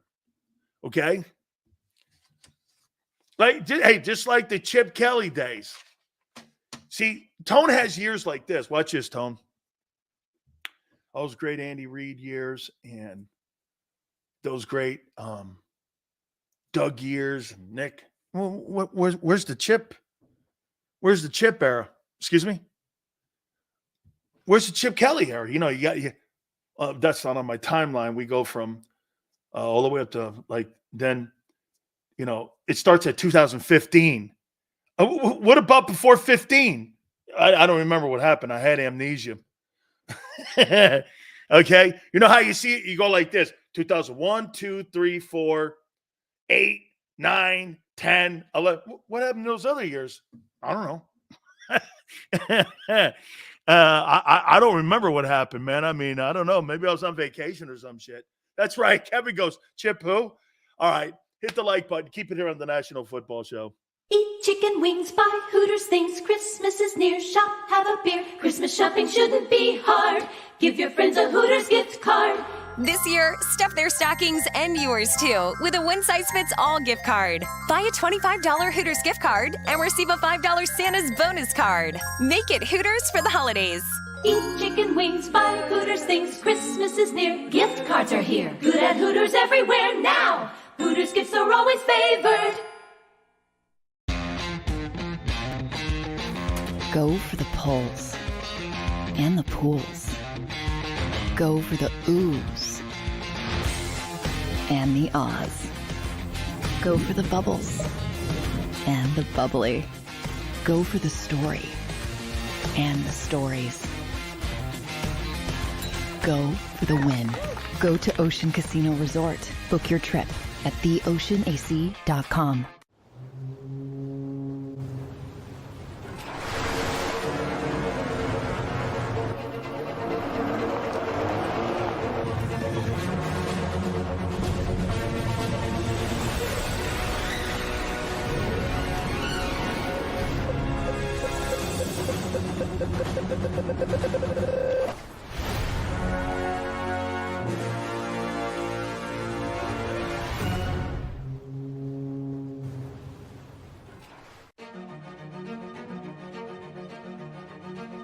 Any professional sports coach will tell you there's no substitution for preparation. At Malamut & Associates, that is a tenet by which we live. We prepare from day one for victory. Anything less is not acceptable. Underdog Fantasy has a way for you to play alongside your favorite football team all season long with their fantasy pick'em game. You pick between 2 to 5 players, select whether they'll go higher or lower on one of their stats, then do what you usually do on a Sunday. Watch the games.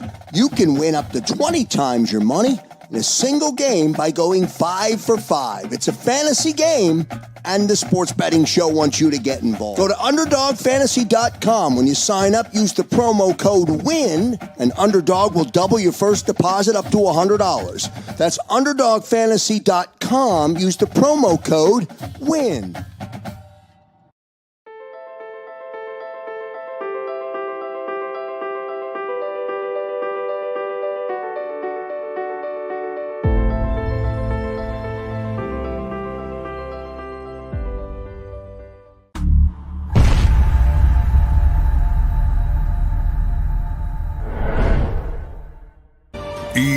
EAGLES, Eagles.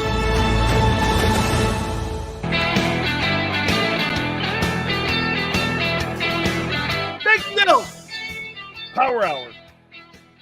Angelo Cataldi will be with us at the bottom of the hour. We will talk with our friend and get his talk. By the way, he predicted that the Cowboys would beat the Eagles. Hey, by the way, I want to thank everybody who came by the King of Prussia Hooters on Saturday. You guys were great. By the way, Bailey was spectacular. She jumped on with us just a couple minutes ago, and she's over at Instagram. You guys, go ahead, man. I mean, she said away if you guys want to do some promoting with her, she will. Go make sure if you're in that area, go out and see her and the Hooter girls, the iconic Hooter girls. So we appreciate everybody. Gary was spectacular. Everything was on the house. Hey, the people at Oceans, they put Big Sills up in a 19th floor suite, and we were overlooking. I don't think it was the boardwalk. It may have been the back end of it. I hadn't seen Atlantic City in a long time, and it was awesome, man. I mean, folks were great. I don't know how they did it. Xander checked me in, and we didn't even have the room yet. And as soon as I got in there were 2 Heinekens in the refrigerator. I have no idea how that happened. And there were 2 Heinekens in there, and it was great. So we appreciate the way they hooked us up. We even had I don't know, hey, not that I'm a fruit basket type of guy, but there was a fruit basket in there. And so I thought it was pretty cool. So we were in there. It was really great. We were in and out. We didn't really stay long. And maybe next time we'll be in there just a little bit longer. So we appreciate it. I think we're doing the next one in early January.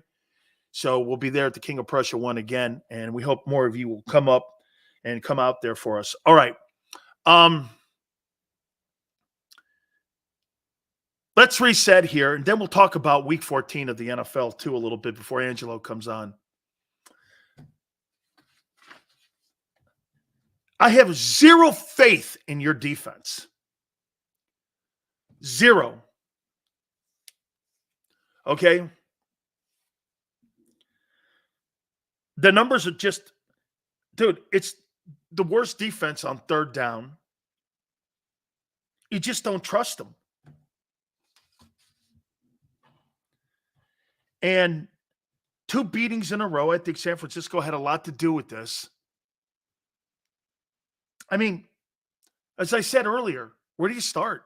Offense, defense, coaches, analytics, Roseman? This is Howie Roseman's disaster. You know why? His name is on the marquee. His name is on the mark. You know, can I tell you who Nick Sirianni is? Tone, I don't know if you'll get this analogy here. Do you know who he is? He's the Mandarin. And Howie is the mad guy behind him. Okay? He's the guy behind him. He's the man. Nick Sirianni's the Mandarin. And Howie's Killian, the guy who owned the Mandarin. He was a fraud. He pretended to be this world-class murderer, and he wasn't. The real maniac was behind the scenes, which means that Nick's a front guy. Now, unless you've seen Iron Man, which I happen to be a huge fan of, you'd never understand what I'm talking about. Okay? You wouldn't understand what I'm saying here. Yeah, man, Nick Sirianni's the Mandarin. They towed him out. Get this. Here's a better one. Nick Sirianni's Roger Goodell. Roger Goodell is the Mandarin for killing the owners. All the shit that's needed to be said, okay? All the stuff that a guy has to fall on a sword for, the owners don't. You pay him $60 million a year, full benefits. He's the only guy that's a non-owner who completely has free benefits and a $60 million. Do you know Roger Goodell makes more money than any player in the league? And he's the only player or non-player or non-NFL owner who has complete benefits.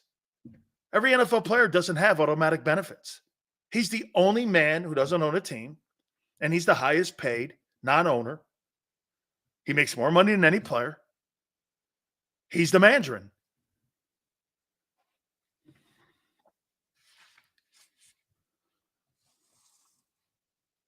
Simple. Now, if you like Iron Man, you'll know what I'm talking about. Okay?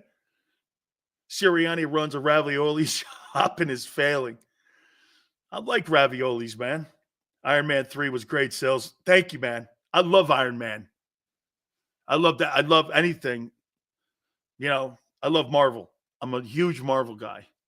Love Marvel. I was a Superman dude, man, when I was younger. See, Batman is no good for me. You can't like Batman because Batman's not really a superhero. He's got gear. You know, he's got the belt. I like the belt, right? He's got the suit. See, Superman is Superman. And the only reason that he turns into Clark Kent is because of some of you Eagle fans can't take the fact when you have to be told the truth. So he's Clark Kent, so he's submissive because he sees most Americans as being submissive. You understand that, right? Superman looks at Americans being submissive and human beings as submissive people.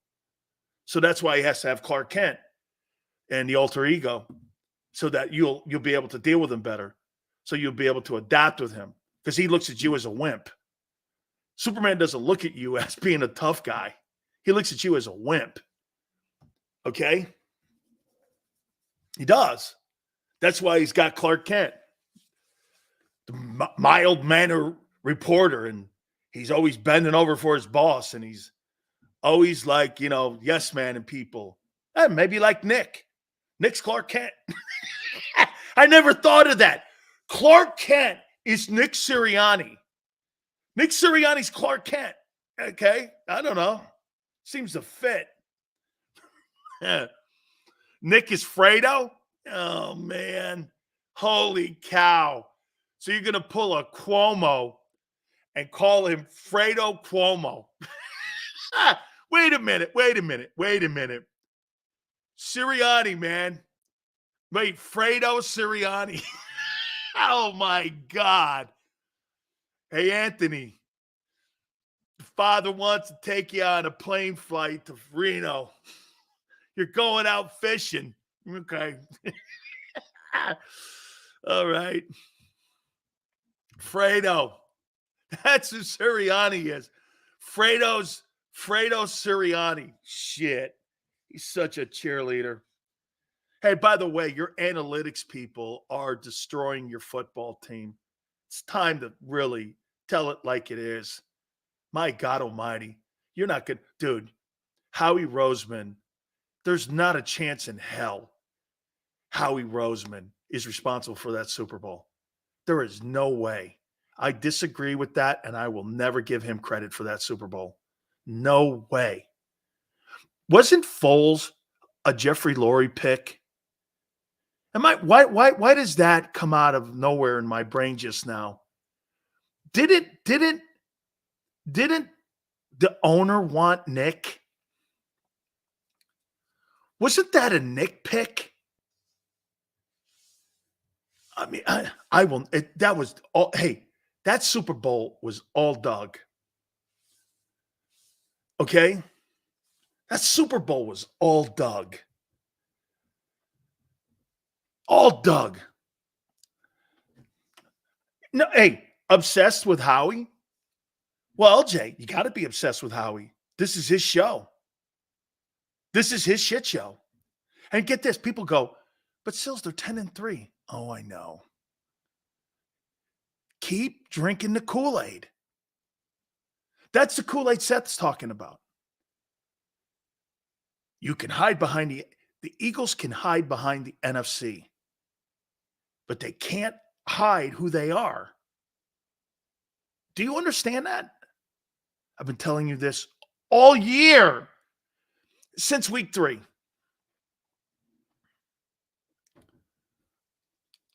I actually picked you to go to the Super Bowl last year. Remember? I thought you had enough experience and leadership on that team from a year ago to go to the Super Bowl. And I so said so. I was the first one. Okay? We beat the best AFC teams, and you lose to the worst, the Jets. Always remember, you're somewhere in the middle, kid. Yeah, think about something that the Eagles can show you, how much of a psychotic year it's been for them. So they lose to the shitty, crummy Jets, and they beat the Dolphins, who are the number 1 seed. Who are you? You get crushed by the 2 best teams in the NFC. Crushed. Crushed.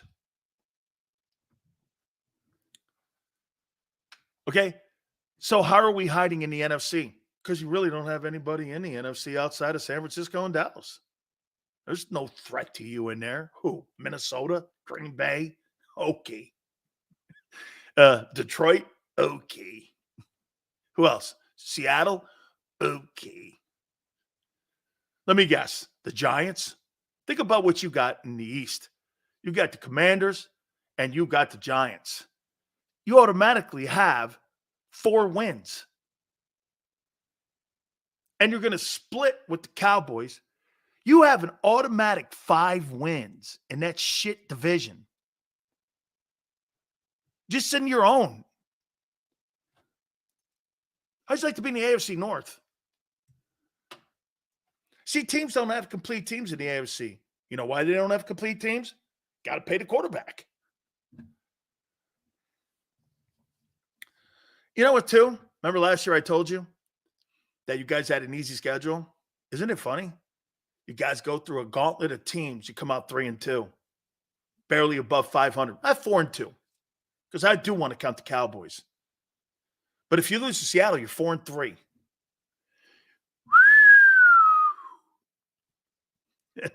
And see, get this. If you beat Seattle and you come out 5-2, is that what it would be? Tell them 5-2. You're still going to have a shitty taste in your mouth because of those 2 shit burgers you laid against San Francisco and Dallas. It's just like, it won't matter. Even though you could probably have the same record you had a year ago with a harder schedule and better quarterbacks.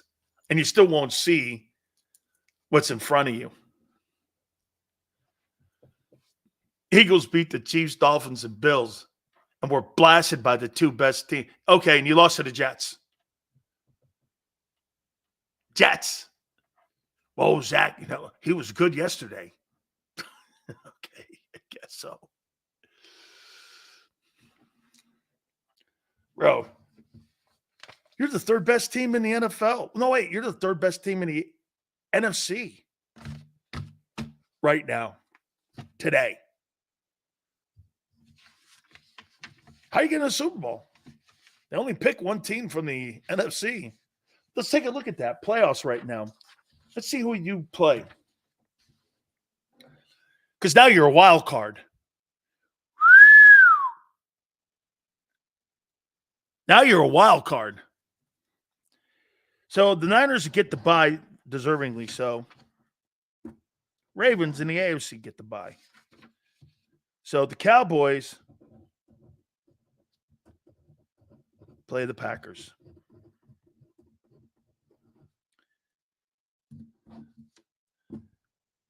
The Lions play the Vikings. Who would have thought the NFC North was going to put 3 teams in the playoffs? You want to hear this? The Bucs will have a higher seed. You'll have to go on the road. Let's not forget this. The way it plays out right now, Eagles have to go on the road to play a shitty Bucs team. You'd have to go on the road. Hey, and by the way, Nick Chiriani, you know, the cheerleader, we're going to find out who this guy is. We're going to find out. Hey, Nick, you don't do really anything. The analytics guys run your entire football program. Your coaches look like they were like fish out of water. Holy cow. You know, the 7 fishes for dinner on New Year's or on Christmas Eve. I could have picked Galamad, and I could have had like cod, and I could have had scungil. I could have done all that. And I just could have said this. I go, this is like a fish out of water. Okay, it must be Nick Sirianni day. This guy was terrible. That whole coaching staff was terrible.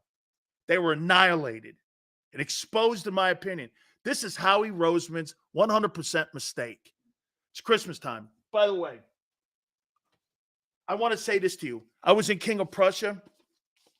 I invited Angelo, but he's signing books. So please do me a favor. I'm about a third of the way through the book, and I learned a lot about it. And when you guys came out and gave me like a jersey, and you guys, all the guys that give me shit, everything he told me and prepped me for when it came to the Philly sports fans, you guys, he's right. I've never seen a guy who has a handle on the market more, and that's why he's a legend in that market. And he joins us right now. I'm going to start calling him Angelo Nostradamus, too.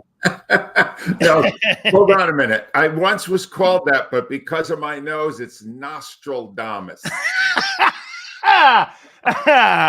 Folks, do me a favor. Yeah.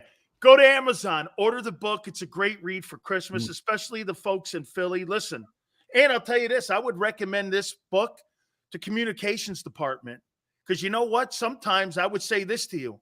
If you want to know how to get your market and your listeners to follow you, you need to know what the profile is of your listeners.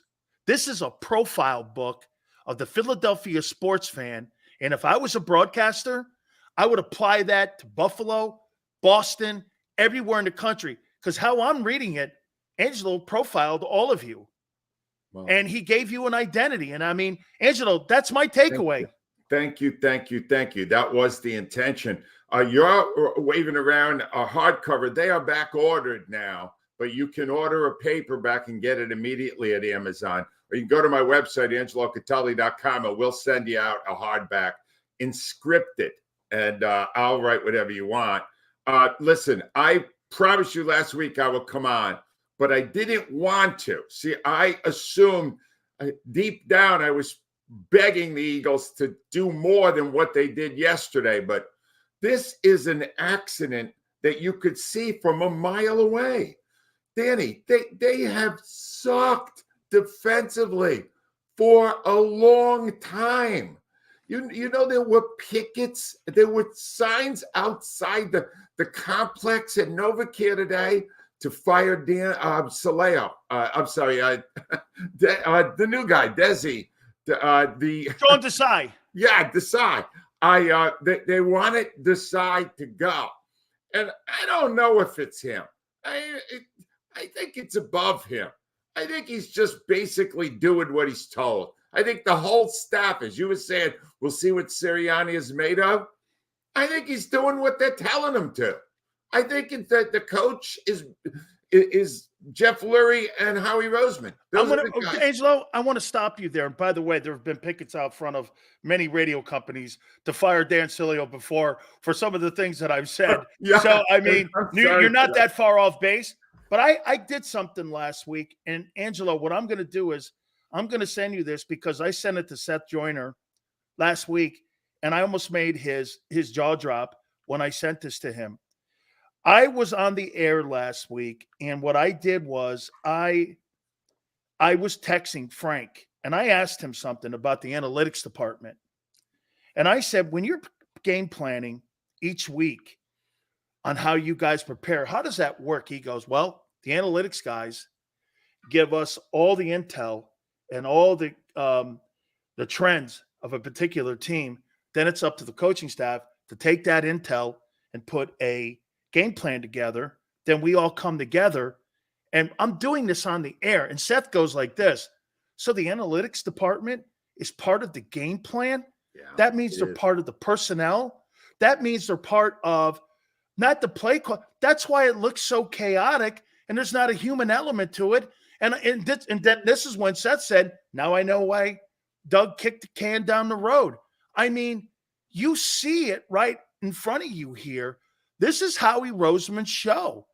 He is so involved in this, Angelo, that he's involved all the way down to the game plan. I want to add a name to this. All right. Alex Hallaby? No, although he's very involved, I want to add a name who is basically the head of the analytics for the Eagles. The last name may ring a bell. Julian Lurie. Jeff Lurie's son is extremely involved in it. So you're a coach and you're sitting down and there's the coach, the owner's son, right?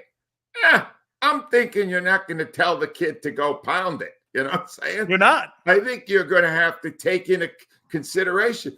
But what intel does it take to see that the defense, Jimmy Kempski did this in Philly Voice, 10 consecutive series by offenses against the Eagles in the past 2 games. All right. Touchdown. These are San Francisco and Dallas. 10 in a row. Touchdown, touchdown, touchdown, touchdown, touchdown, touchdown, touchdown, field goal, touchdown, touchdown. That is pathetic. What are you? You're going to win a Super Bowl with that defense. And what world is that? It's never. You called it, Angelo, a couple weeks ago when you said, I'm just not buying this thing here, because you, Seth, myself, we saw a tsunami coming. Yeah. We knew it was coming, and it was going to come in the fact that a great team, a true Super Bowl contender, they hadn't played one yet until these last 2 weeks. And when they got into the room with a Super Bowl contending teams, and Dallas, by the way, Mike McCarthy, I don't know what people are thinking. How about this, Angelo? To get rid of Kellen Moore, he goes to Los Angeles, and Herbert looks worse. The offense in Los Angeles looks worse. Dak looks like the MVP of the season. Right. He's turned that kid around, and it exposed the poor linebackers and the money that wasn't spent on safeties and the depth level at the edges. I mean, my God almighty, this is Howie's disaster. As good as he was last year, Angelo, he has to be held accountable for the fact that he did not retool this team. You're exactly right. The blind spot, you can't call it a blind spot when it's 7 players on a unit. But the linebackers in the back, the defensive backfield, they're not elite quality. They're not even mediocre. They're below mediocre. Every linebacker on the team this year was waived. Oh, geez, really? Think about that. Look, Cunningham waived. Right. Morrow was waived even by the Eagles, and he was waived by the Bears. And the guy they just got, Leonard. So every guy that they've put on the field, Angelo, that's in that – and Dean, I said this at the beginning of the year, you're going to give the guy the green dot. He's played 34 plays. He's a swimp. He can't put him at will. Put him at Sam. Let him get matriculated into the defense. Let's see if he can play. You asked them, they calculated that, and they missed. Every guy that you put on the field at linebacker, Dak Prescott was like this along with McCarthy. That's why that Jake Ferguson kid had a game. They go, those linebackers can't cover. It's really pathetic to have a Super Bowl team and then you to put 3 waived linebackers on the field at one time. Absolutely right. And I know I'm on now because I have this ability to see the future. And Dan, I would like to give you the rest of the season if you would like it. Oh my God, that would be an honor. These are the views of Nostradamus. All right. The man with the schnoz. All right. Anyway, here we go. The Eagles will lose to Seattle. All right. They will lose. I think so too. even if Drew Lock is the quarterback, they will still lose. In that environment, they are so lost, they will lose next Monday night. Then they will win the next 3 against awful opponents, the Giants, Arizona, the Giants. The excitement in Philadelphia will build back up, but they will not get the first seed. They will then go and they will lose the first playoff game. The Eagles this year are not going anywhere. They'll make the playoffs because they were one and done. I guarantee it, Danny. It's over. This team stinks defensively. They stink. I just read you 10 consecutive series, 9 touchdowns and a field goal. Who are you going to beat? Who are you going to beat with that? You're not, Angelo. How about this? Red zone defense, 30th. Yards per game, 22nd. Third down defense, last. Third down defense, last. And their red zone offense stinks too. You know what that is? Coaching. That's coaching. And they're bad at that too. With the coordinators, I don't know what to think about these guys. They may be one and done also.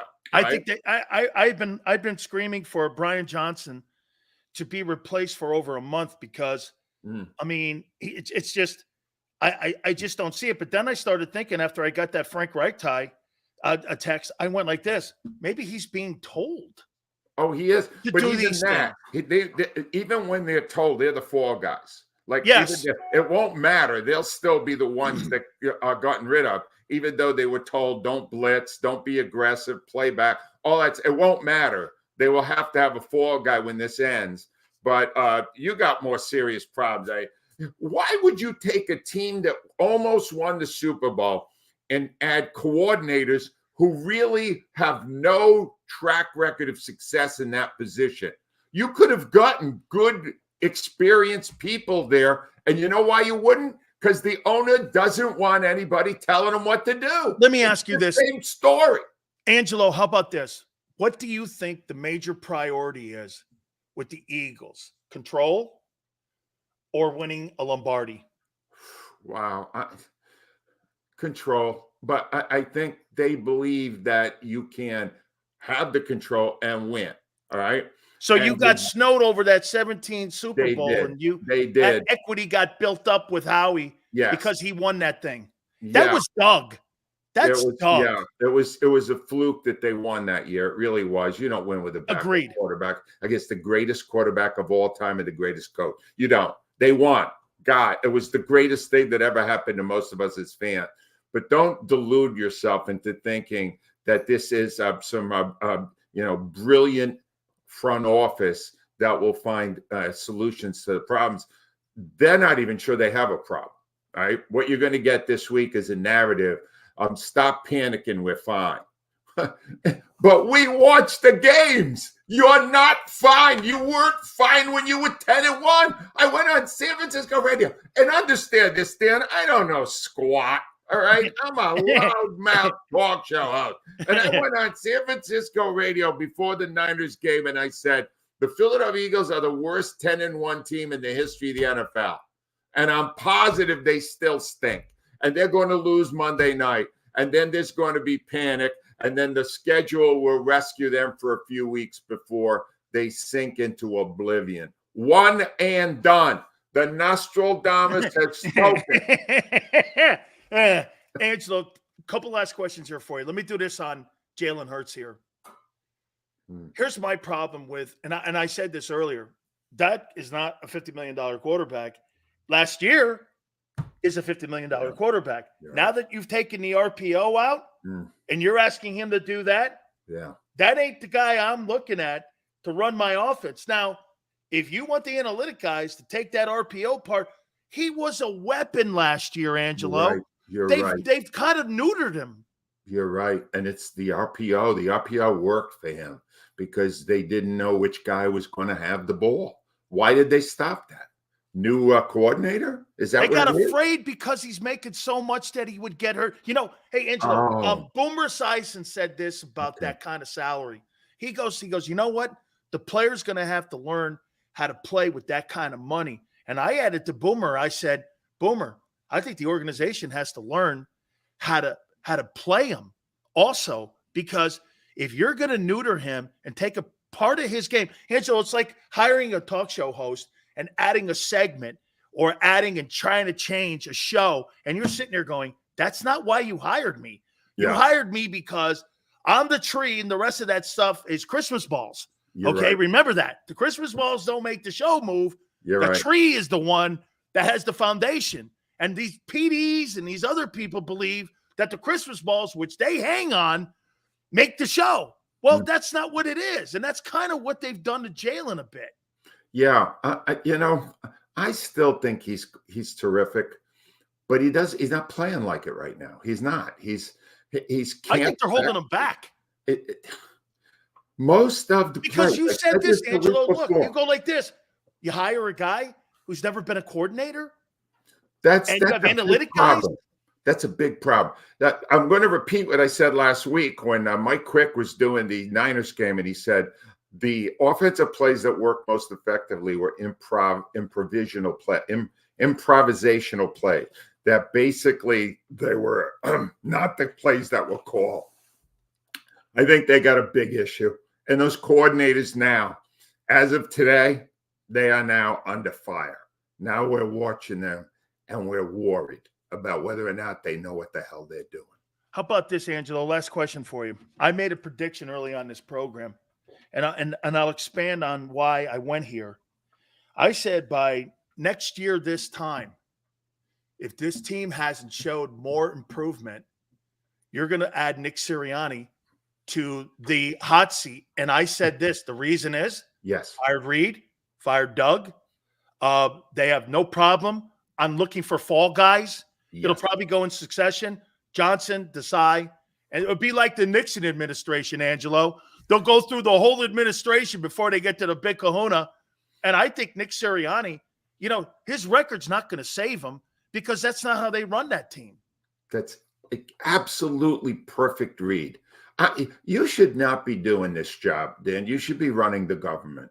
You should be in Washington. Yeah, we are not using this resource we have in Dan Sileo. This is the problem. The big thinkers in this country are in jobs where they can't really help the country. I mean, you're helping us with football fans, but I think you got to aim higher, Dan.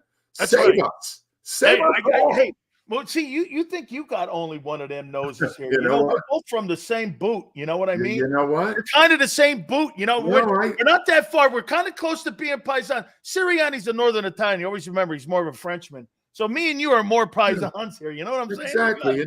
And those 7 fish, you got to get the bacala in there too. My God, you got to get the bacala so much.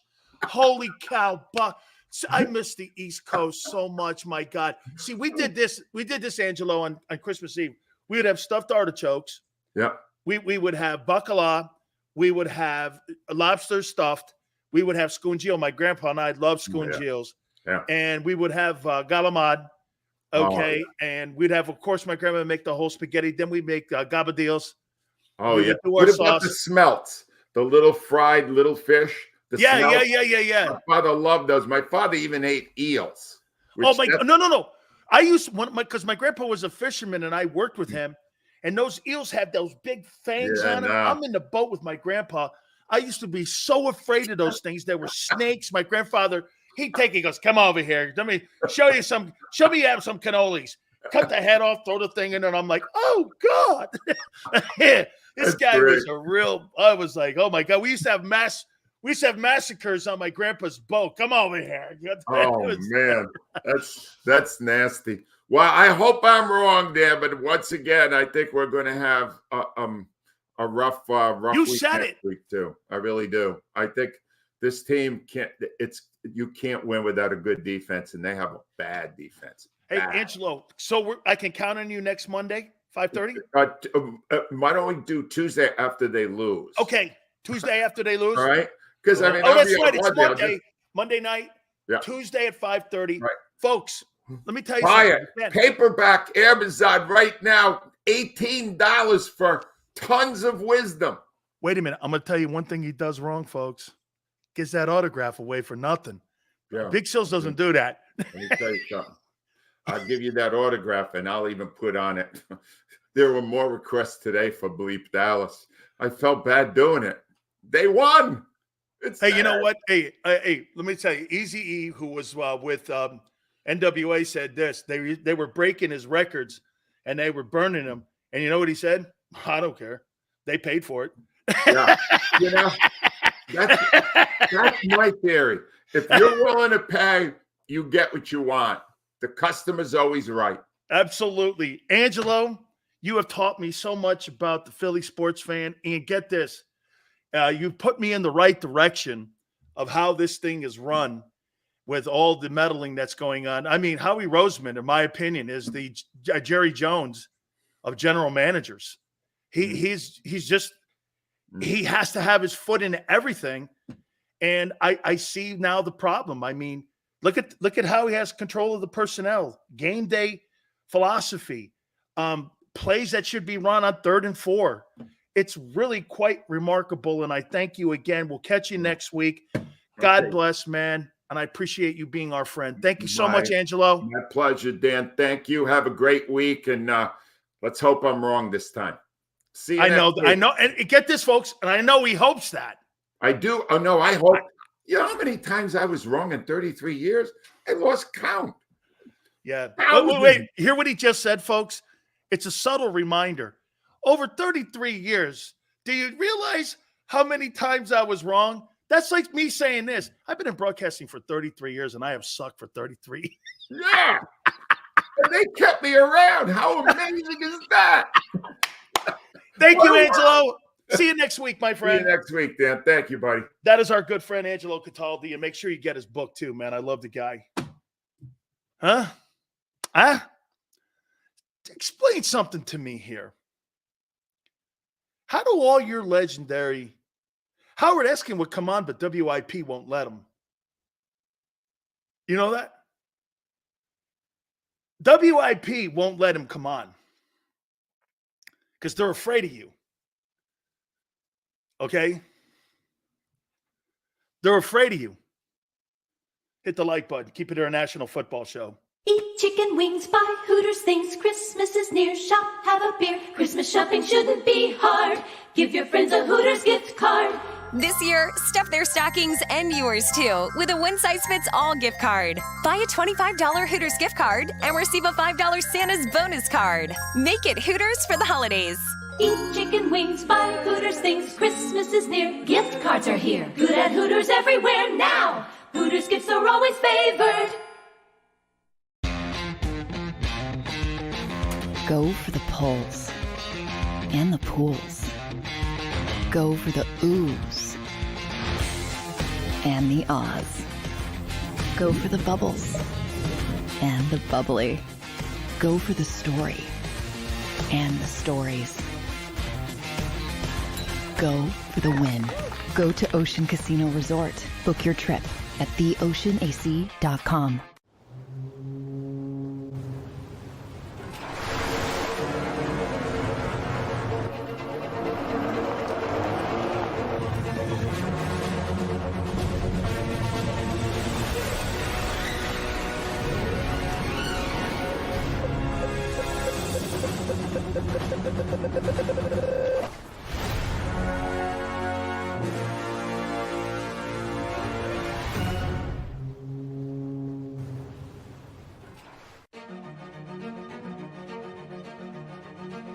Any professional sports coach will tell you there's no substitution for preparation. At Malamut & Associates, that is a tenet by which we live. We prepare from day one for victory. Anything less is not acceptable. Underdog Fantasy has a way for you to play alongside your favorite football team all season long with their Fantasy Pick'em game. You pick between 2 to 5 players, select whether they'll go higher or lower on one of their stats, then do what you usually do on a Sunday, watch the games. You can win up to 20 times your money in a single game by going 5 for 5. It's a fantasy game, and the sports betting show wants you to get involved. Go to UnderdogFantasy.com. When you sign up, use the promo code WIN, and Underdog will double your first deposit up to $100. That's UnderdogFantasy.com. Use the promo code WIN.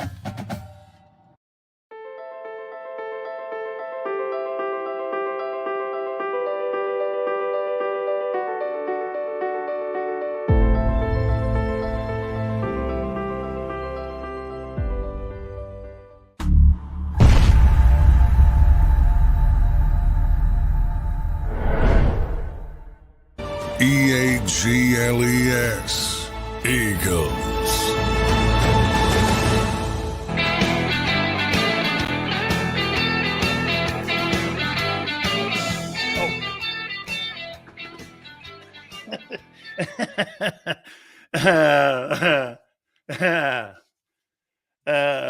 Yeah.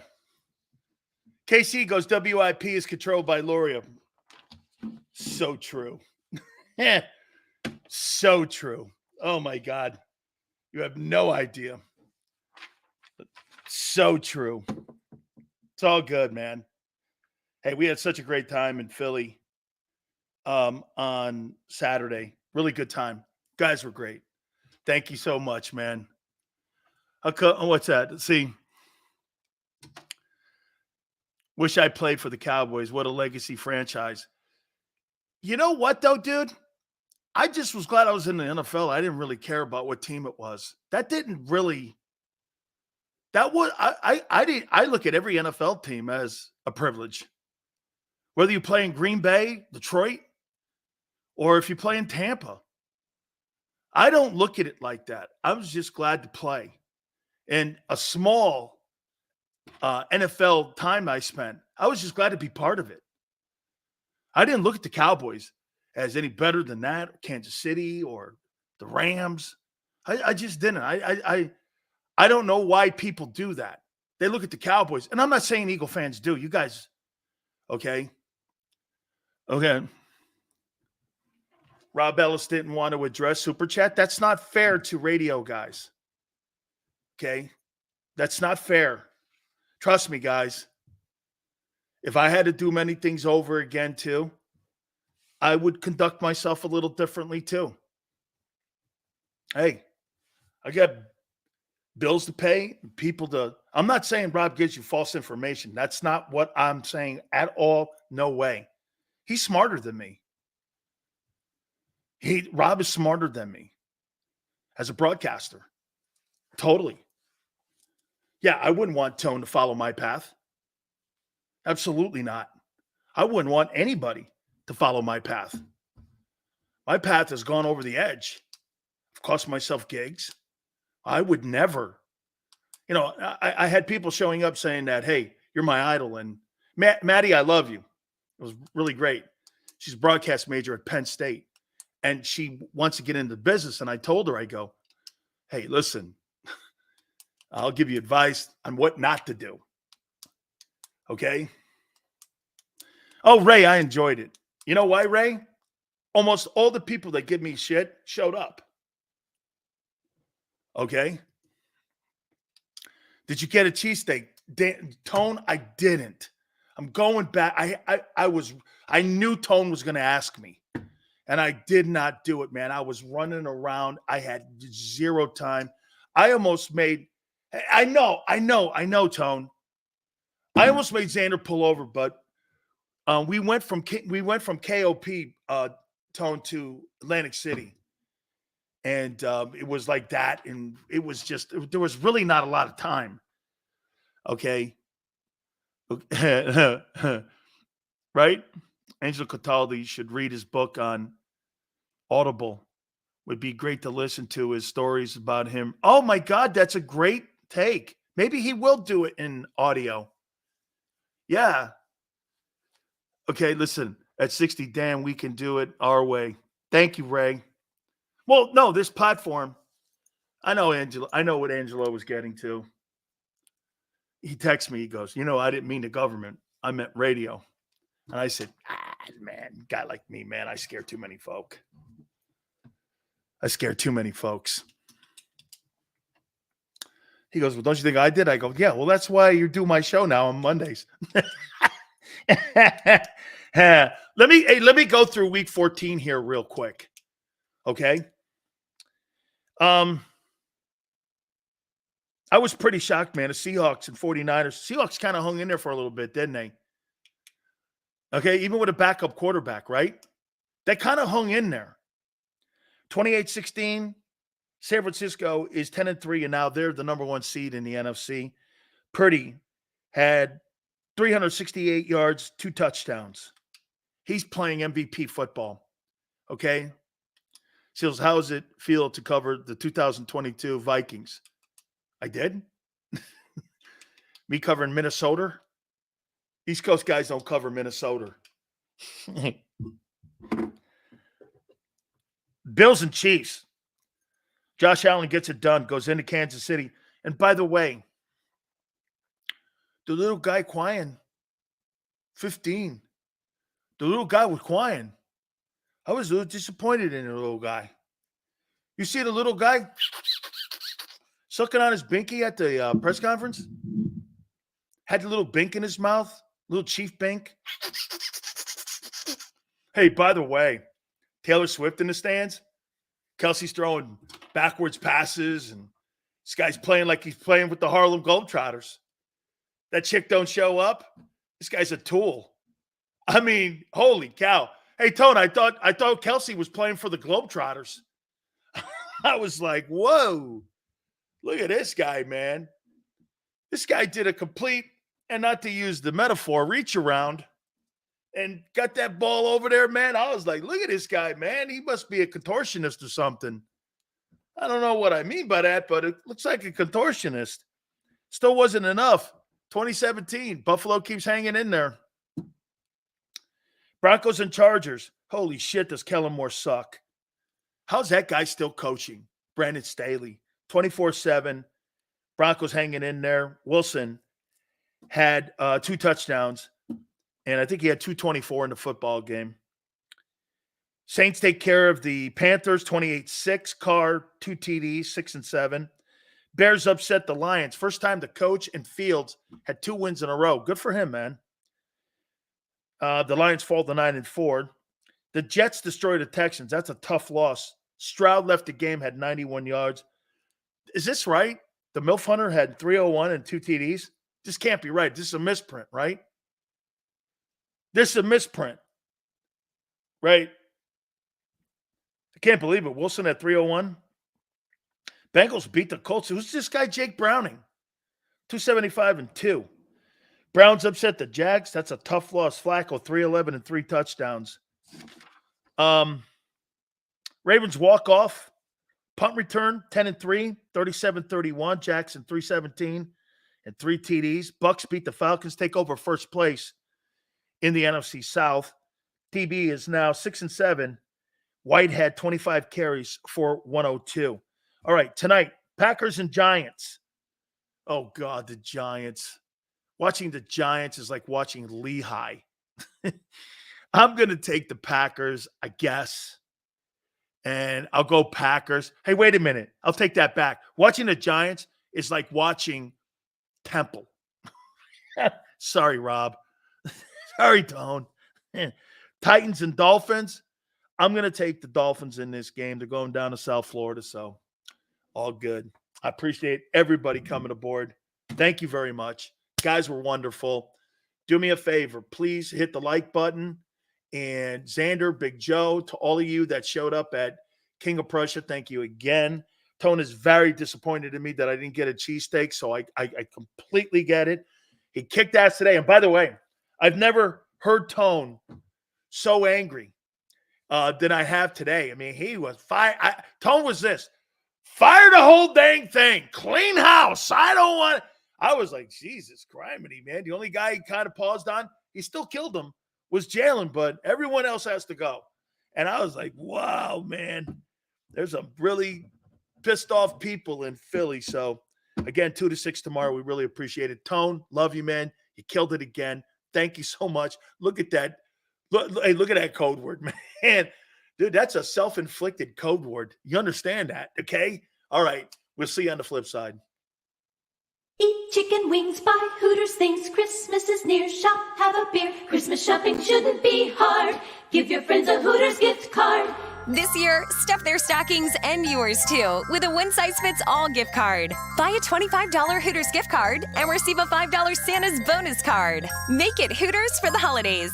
Eat chicken wings, buy Hooters things. Christmas is near, gift cards are here. Good at Hooters everywhere now.